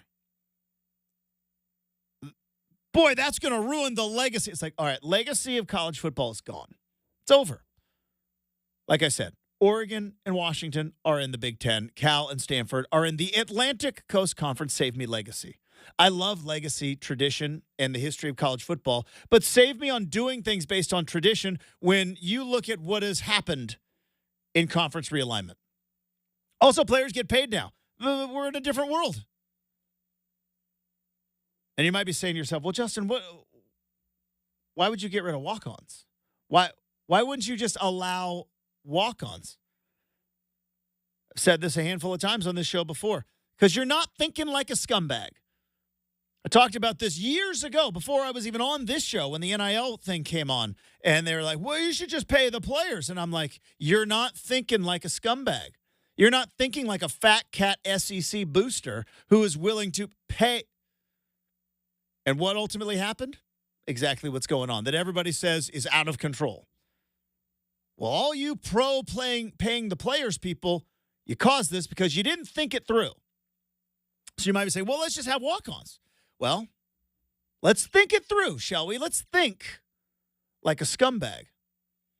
If I am a booster who loves the university so much and has money that I want to light on fire, and I would be sitting there going like, all right, you guys, we got 85 scholarship players. But, you know, that's not enough. We need about 95, maybe even 100 guys. So how about this? How about we take 15, because everybody else, they're capped at 85. And everybody's following the rules. You say, well, why don't we just take 15 other guys? We will call them walk-ons. They're not scholarship players, but we're going to call them walk-ons. How are they going to pay for college? I'm going to pay for it because I've got millions of dollars that I like to just give away because I care so much about my university's football team, and I've got a collective of unlimited funds. So while they are technically walk-ons, everything's paid for through an NIL deal because walk-ons can still make NIL money Could you imagine if they made the regulation that you have to be a scholarship athlete to be able to have NIL money? We would be up in arms. So NIL is still available for walk-ons. So guess what you've now created? With a walk-on, you can pay them through NIL, and that ultimately adds more scholarships. You've created a loophole. See? You're not thinking like a scumbag. You're not thinking like someone who is so desperate to have their alma mater be competitive with your rival and the rest of your conference. You're not thinking about the amount of money that these people will throw right down the toilet or into the pockets of potential players just for the chance of making a run at a national title or an SEC title or a Big Ten title or what have you. Coaches are freaking out right now because for years and years and years, they have had hundreds of players at their disposal. They're already freaking out because they've got to figure out a way to pay these guys, keep them happy, and stop them from transferring. And now you might lose the ability to have, I don't know, backup on backup on backup and stockpile talent. Because, again, in an NIL world, what is a scholarship? What is a scholarship? Other than the school paying for the player instead of the collective paying for the player. If it goes to tuition, what does it matter?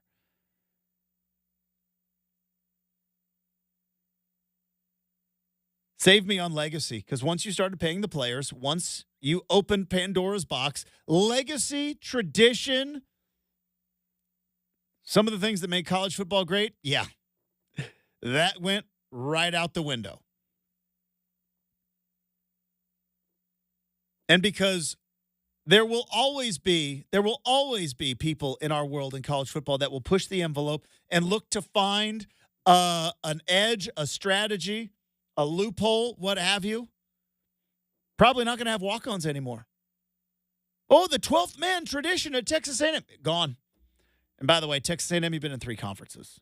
You've had 4 different rivals. Save me the tradition. You had a nearly century-long rivalry with the University of Texas. They threw away to go to a different conference. Now, that's coming back. But say, we have a 12-man tradition. You also had a rivalry with Texas that you played every Thanksgiving. That went away for money. Guess what? Your 12-man tradition, that was cute. It's gone now. You want to pay players? It's over. That's why you have to have caps on rosters. Because if you don't, then all the rich teams with all the money, including Oregon, by the way, will simply go around it and say, all right, 85 scholarships is great, but we're going to have 100 guys, and those 15 that are walk-ons, I'll pay for their tuition with NIL. Boom. Call it a day. All right, we'll talk more college football. Cam Mellor from the College Football Network is going to be joining the show next here on 620 Rip City Radio.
All right, I believe my count gets a little bit fuzzy around this time of year, but I believe we are 94 days from Oregon football kicking off the season, which means week 0 is going to be coming around. So we're around, I think we're around 90 some days until college football comes into our live. And boy, I cannot wait. A lot of stuff to dive into about the upcoming season, about what's going on this summer. And apparently there's a pretty popular video game that is coming back. Joining us now, friend of the program, executive director of the College Football Network, Cam Miller, back on the big show. Good morning, Cam. How are we doing? I'm terrific, and honestly, I hadn't heard Matchbox 20 in a while, so I appreciate the lead-in music there. Rob Thomas, famous singer of Matchbox 20, went to the same high school as I did, so fun moment here. Yes, college football though, 93 days away. Boy, I wish. Boy, what a knockout of the park for producer Michael Shacker, just out of nowhere, the Rob Thomas connection with Cam Miller. What bigger Rob Thomas moment though for your like the Matchbox 20 years, or was it the Santana years? Because that was I don't know how old you are, Cam, but like sophomore in college is where I was at when the Rob Thomas, Carlos Santana, and it took over our lives, man. You know, that's where I was there. I was just leaving high school at that time as well, so going to college. So it was sort of everybody wanted to say you went to Lake Brantley High School, and it was not for any other reason, only because Rob Thomas went there for a single semester his freshman year before Matchbox 20 took off for him. So yeah, no, it was right there, the glory years, leaving high school and going to Florida State. So yeah, right around the same time frame. There we go. All right, let's talk some college football. Here's kind of an overall question I have for you, because Cam, I'm an Oregon homer. I don't deny that. I am biased in my Oregon fandom, and everybody keeps telling me this is going to be the best roster that Oregon has ever had. And when you look at all the teams that have benefited from transfer portal, NIL, Oregon may have benefited the most. When you kind of look at evaluating rosters, because it used to be, right, you would have the star system with high school players, a handful of transfers, but not really all that much. How do you now, when you look at the multiple different ways that teams can upgrade their roster, how do you go about looking to evaluate where rosters are heading into a season like we are? It's almost impossible to do so. It's taking a sum of all their parts and trying to mash it up and figure it out. It is more, like you said, more than just a star system. Gone are the days of waiting for an entire season for that transfer to play. Everybody's essentially eligible to play no matter where they are in their collegiate sphere. So to me, you look at it and you look at what they lost. And gone is also the term of are you going to reload or rebuild? And each team now is able to rebuild the players that are established from the portal. And so I look at it that way. You look at what takes from old can you now combine and take from the transfer portal. And that's why I think the hype for Oregon is probably based in fact right now. You look at what they lost, the most important position in all of team sports, quarterback. Who do you get? You get the most experienced, probably the best sort of veteran, senior, upper echelon quarterback in Dylan Gabriel to sort of right the wrongs that are going to be gone from Bo Nix being gone. You take a guy like Evan Stewart as well from the portal. But what I like about Oregon is that they took players of need, position of need, but they also looking to the future. Dante Moore coming in is the biggest thing. Obviously, I think we all knew that might happen but you take Dylan Gabriel and then you're looking for next year. Mm-hmm. Now with Folo, I think it speaks to the prowess of how they can recruit the portal and the recruiting in high school as well. Here's where I am interested, and I can't help myself from worrying because, again, as I mentioned, Cam, I'm an Oregon fan. It all falls apart for us at some point in time, right? But when looking at kind of the overall view of college football and the transfer portal, you look at the successes that the transfer portal has had. Clearly, Bo Nix, Michael Penix here in the Pacific Northwest. Caleb Williams won a Heisman Trophy at USC, and you see kind of these quarterbacks that are transferring and kind of not only surviving but thriving at their new place. But, you know, they all seem to have one thing in common, which is a familiarity with either a head coach or an offensive coordinator. And now we're kind of into what I kind of like to term the second wave of transfers, right? Because the first wave was, hey, you can go anywhere you want, cut an NIL deal, but most of these guys went with former coaches and guys they're familiar with. And now you're into the second wave. That's where I'm very curious, especially a guy like Dylan Gabriel, who's now on year 3. He comes to Oregon, fairly familiar with the system, but doesn't really have a connection. Whereas Bo Nix came with Kenny Dillingham, Michael Penix, obviously with Kalen DeBoer, and Caleb Williams and Lincoln Riley. I'm very curious how that dynamic is going to work. I'll go back to, I think the team that best did it recently with zero recollection or zero familiarity was Notre Dame and Sam Hartman. Yeah. We watched them live in Ireland against Navy. We knew they were going to win that game. So what did they do? They ran the ball with Otter Kasime and co. 90% of the time in that first half, Hartman wasn't tasked with doing anything further as he got his feet wet, got to understand live action against an actual FBS defense, and then they unleashed him. And I think if that's sort of the roadmap to getting a quarterback accustomed and used to his new surroundings, more so than practice will allow you to do for obvious reasons. But I look at it like that. And if Oregon's able to do that with Dylan Gabriel, I think if there's one player, though, that's been around the block and proven he can have success immediately, not just back to his freshman days at UCF, but also immediately at Oklahoma, I think he's the sort of guy, he's that home run quarterback in the portal this year that was going to be able to come in with no familiarity and make an impact right away. Cam Mellor, who's the executive director of the College Football Network, joining us here on 620 Rip City Radio. And, it still doesn't feel real to me. The Pac-12 finally played its final game in college baseball this last weekend, Cam. So it still doesn't quite feel real to me that the Pac-12 is over and that Oregon and Washington, USC, UCLA are going to be going into the Big Ten. Do you think that the Big Ten, and obviously everything that it has, and it still has all of those legacy member schools, do you think like the Big Ten and the SEC as well is still going to hold on to kind of that, hey, this is Big Ten football? Or is there going to be an interesting adjustment period with these West Coast schools coming in? I think the Big Ten more so than the SEC probably, and I'll even rope in the ACC. You grab the two, you grab Cal and Stanford, and that's different football than what the ACC's been running too. But mainly Big Ten, yes, it's a different way of football. If you look at it, maybe Washington, depending on what they're going to look like this year with Will Rogers. To me, it's a unique way of football that the Pac-12 teams played in the past few years, and it's not only adjustment for them; it's going to be an adjustment for these defensive coordinators that have not played a Pac-12 school, a West Coast school, to get used to that offense as well. Just as much as it's going to be an adjustment for Oregon and for Washington to figure out how to stop the Wisconsin rushing attack when they're running the ball so much on you. So I think it's an equal adjustment for both sides of the ball, but mainly offense and how they can, Pac-12 defenses, former Pac-12 defenses, and then essentially how they can adjust in the Big Ten as well. Cam Mellor joining us here on 620 Rip City Radio, executive director of the College Football Network. I know there's a big video game coming out apparently now. I fully transparent, Cam, as much as I love college football, I'm not a video game guy. I understand it. The excitement about this, but after all the years of absence and then finally coming back, there's no way this thing can live up to it, right? Or is it possible they're going to do the impossible and they're actually going to, after all the years of anticipation and people screaming, we want it back, we want it back, are they going to be able to knock this thing out of the park? If probably not. Let's face it, we've had 11 years to figure out what we wanted in a video game.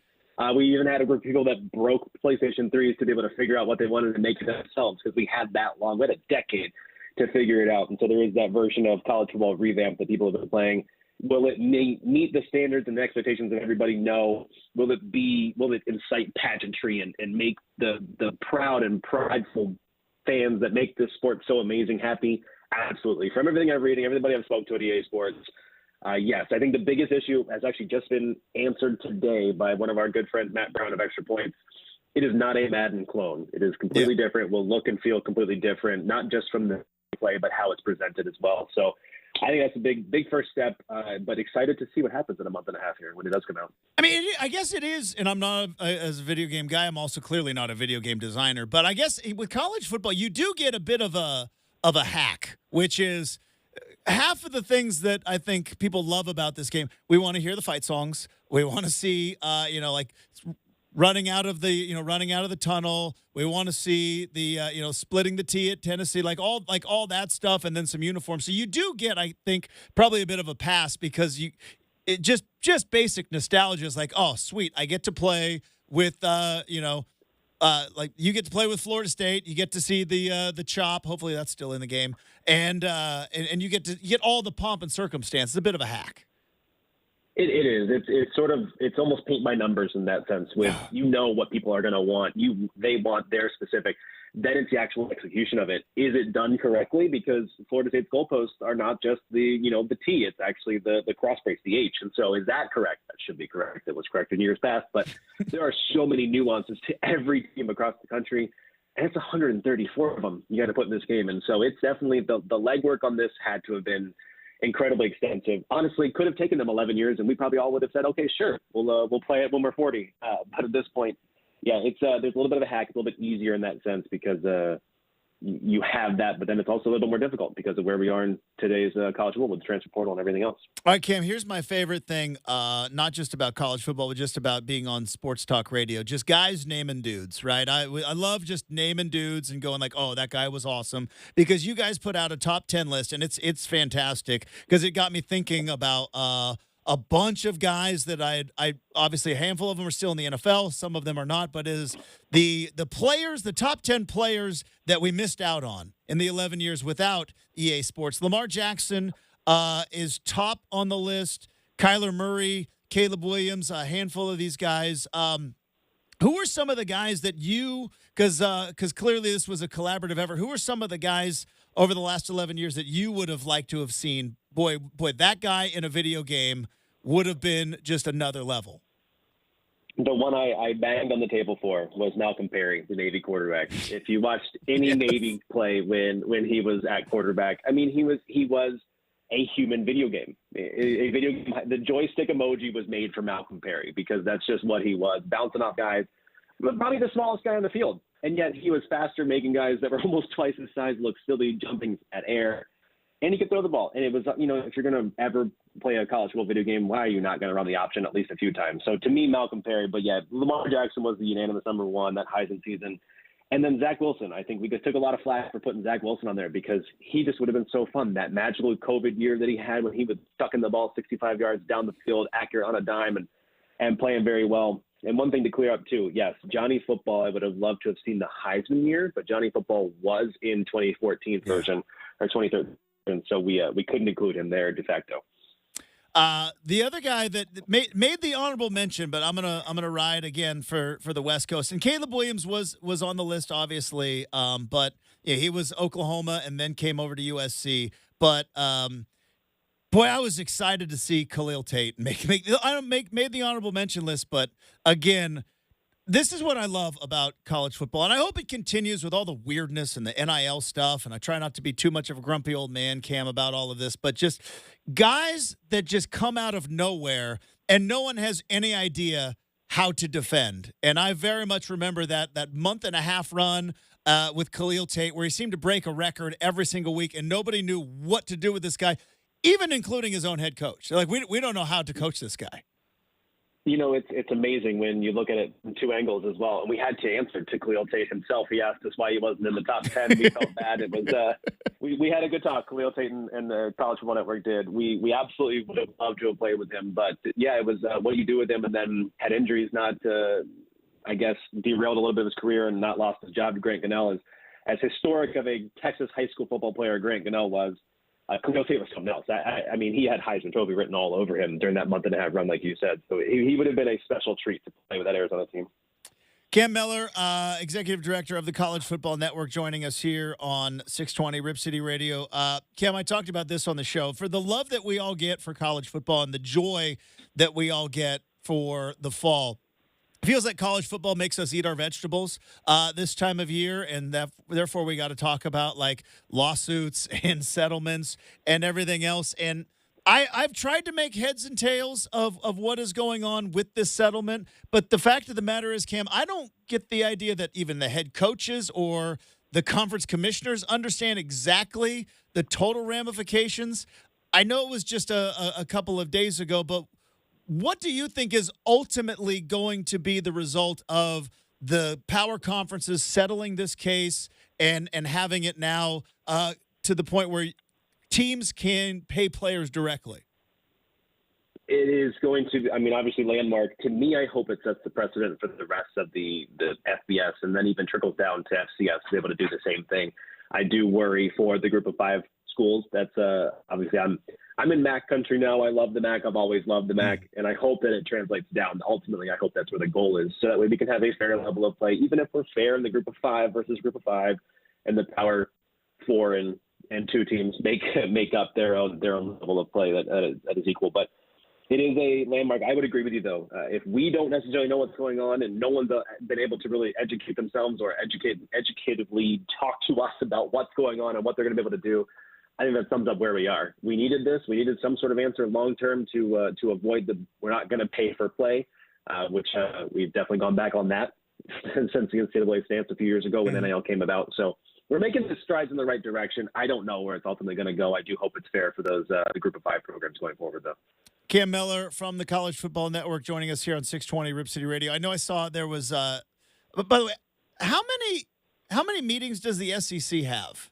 Because I'm used to SEC media days, and then I saw like there's the spring meet. Like, how many meetings does the SEC have, or are they does everybody have these meetings and they're just the only ones because every media member has to travel to every single meeting to appease the fan base? Like, how many meetings do they have down there?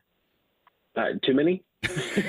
I'll go with too many. It just means more, right? So they have to have meetings about what means more. I'll talk dirt about the SEC all day long here, but I will. It's probably a mix of the both, right?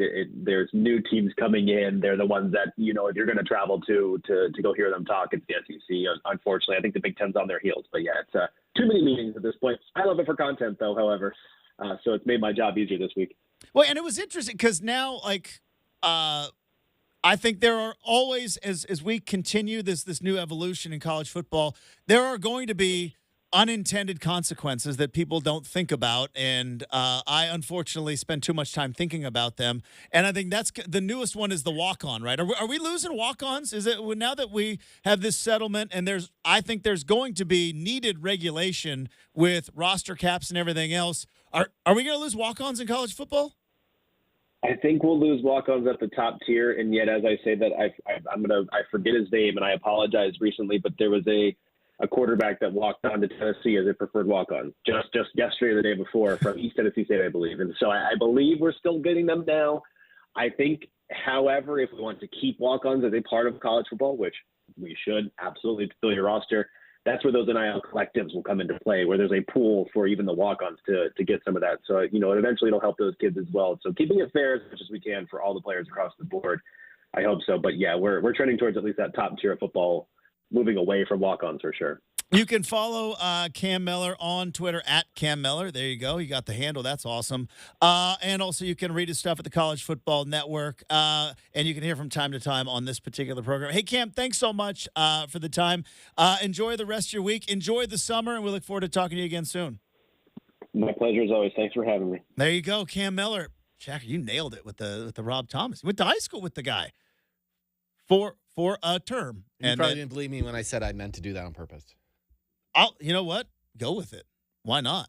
Who proved? I can't prove that you didn't. I can't prove that you didn't go like, hey, Cam Miller went to high school in Florida, and Rob Thomas. Let's get a little Matchbox 20 going. That's got to be like I went to high school with a very famous football player, but like that's got to be like kind of weird, like. People were going to high school with Taylor Swift when she had like songs on the radio, and she would like be at high school. Like that's got to be weird. You know what I mean? I hear stories like that from a lot of people who lived in Southern California. Yeah. Famous people just show up to their high school and then have a side job that you see them on TV or performing. Or like I think there was like a famous story of like Christina Aguilera when like Genie in a Bottle came out. Like she was still in high school in Pittsburgh, or the Pittsburgh area before like be so weird. Like it's one thing to have like someone you went to high school with and would go on play college football, to play pro football and have an unbelievable career, but like it'd be another thing to you're just sitting there in high school like, hey, is that Taylor? Did I hear your song on the radio? That'd be so weird. I've met people who went to high school with Kevin Love and they knew during the high school years, he was going to be big. Yeah, it was like I said, I went to high school with a famous athlete too. It's just like at the time, song on the radio, sitting next to you, and like that would be so weird. Anyways, we have got something that's not weird. It's the RCM mailbag, and it's next, 620 Rip City Radio.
Hammer doesn't get enough love, you know?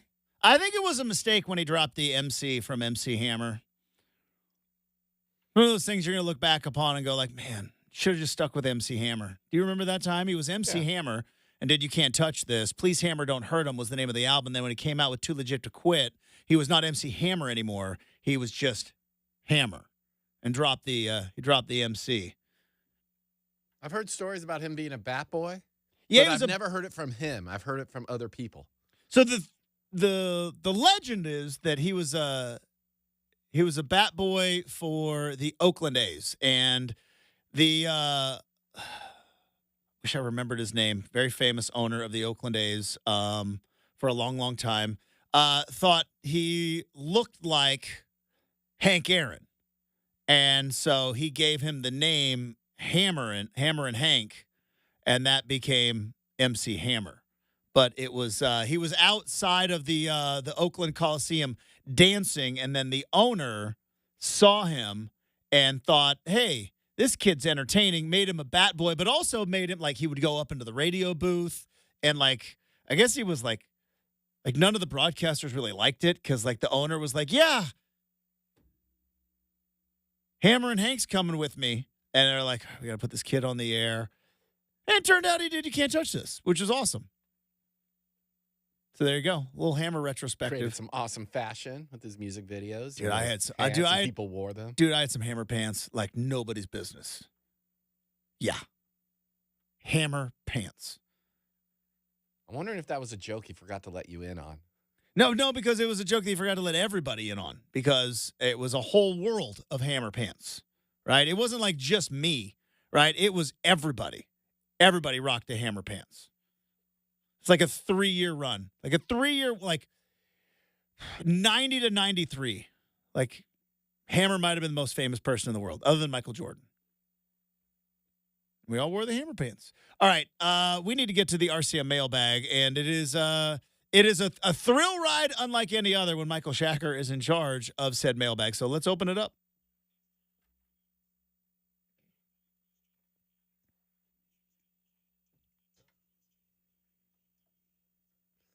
All right, Justin, are you fired up? I am. I'm fired up as always. For that new college football video game, will that get you back into video games? We need to get you a video game system. Do you want to play it? Zero, zilch, none, not. I'm happy for everyone else that gets the college football video game. I'm out. Can't do it. I don't have the patience for it. I don't have a video game system. I'm not going to buy one. If any would like to sponsor the show, would be more than happy to do that. We'll work that out. But yeah, people don't believe me, but like the last video game system that I played was Super Nintendo. That was it. I have not played PlayStation. I've not owned a PlayStation. I've not owned an Xbox or any 1, 2, 3, 4 or 360, whatever comes. I've not owned any of them. Or a computer? You got a computer? No, I don't have a computer. Uh-oh. Yeah, don't have a computer. I got a phone. I got a phone that does everything a computer does. I got this computer at work. I don't think they'll let me put video games on it though. Like that might be against company policy. It's just not my thing. And it never has been. And I think I'm to the point now where I'm done adding new hobbies. I got DIY projects to do out in my garage. I got more power tools to buy. That's where I went. You could spend, how much does a video game thing cost now? Let's call it $300, $300 to $500. Yeah. You know how many awesome power tools I could buy with $500? I could go nuts at Home Depot. I would live like a king. So, yeah, I'm out. I'm sorry. I know. Yeah, your buddy Cam that was just on the air here, he made me want to go to the store and buy it. He's pumped up. I know Brendan, he said he's going to be, like, unreachable once that game comes out. And I get it. People are excited about it. It was gone. It's been gone for 11 years. But I'm good. It's not a very good answer. It's not a very entertaining answer, but I'm kind of good. You still play video games? What's your game? You play Call of Duty? No, I have a video game system, and I only use it for the apps to watch the Hulu and all the good stuff. Amazon Prime, Netflix. It's just I don't. Yeah, they even do play that on video the games. TV. It's connected to a TV. That's not smart. Get a $30 like Roku stick or something. And if I do play video games, they're usually remakes of old games All right, because they reboot and remake games. everything before 1993, best video game. Oh, before 93? Yeah, before 1993, I'll go. Street Fighter 2, best video game. What about that's the difference between home video game systems and arcade. So you're going to go with the arcade because Super Nintendo had Street Fighter 2 but it on was Super weak Nintendo. compared to like the Well, Street Fighter 2 in the arcade. Well, of course. I used to dominate Street Fighter 2, by the way. I was You go to the arcade, put your quarter up, and then take let over them the know. machine. It's like taking all opponents. Let's go. I always stunk at Super Mario. I know everybody like waxes nostalgic about Super Mario. It was never good. Couldn't rob the turtle. Couldn't get through the water level. Stunk at Super Mario. Sonic turned out to be a better video game and looked better if you're going pre-93. Sonic the Hedgehog? Yes. Yeah. Where are you on Mike Tyson's Punch-Out? I love Mike Tyson's Punch-Out. I played it all the time when it was new. I have trouble playing the game when it's not Mike Tyson's Punch-Out because they like switched out the final character. I think Mr. Dream or some new guy. I feel like I'm cheating on Mike Tyson. Was it the Sandman? Sandman was the person before Mike Tyson or a couple people The before. Super Macho Man, I yeah, believe. he was there. And they replaced Mike Tyson with another character. And I just hated playing that version. Felt like I was cheating on Mike Tyson. I will tell you, well, I've got, 20 seconds to go? Billy Holm, I saw it with my own two eyes. Billy Holm beat Mike Tyson in Mike Tyson's Punch-Out on Nintendo. Saw it with my own two eyes. Didn't think it was possible, and I saw it happen. It was amazing. It was one of the most amazing feats I've ever seen. All right, that's going to do it for the big show. Thanks to Cam Meller. Thanks to Michael Shacker producing the show. Thanks to all of you. We'll talk to you tomorrow morning here on 620 Rip City Radio.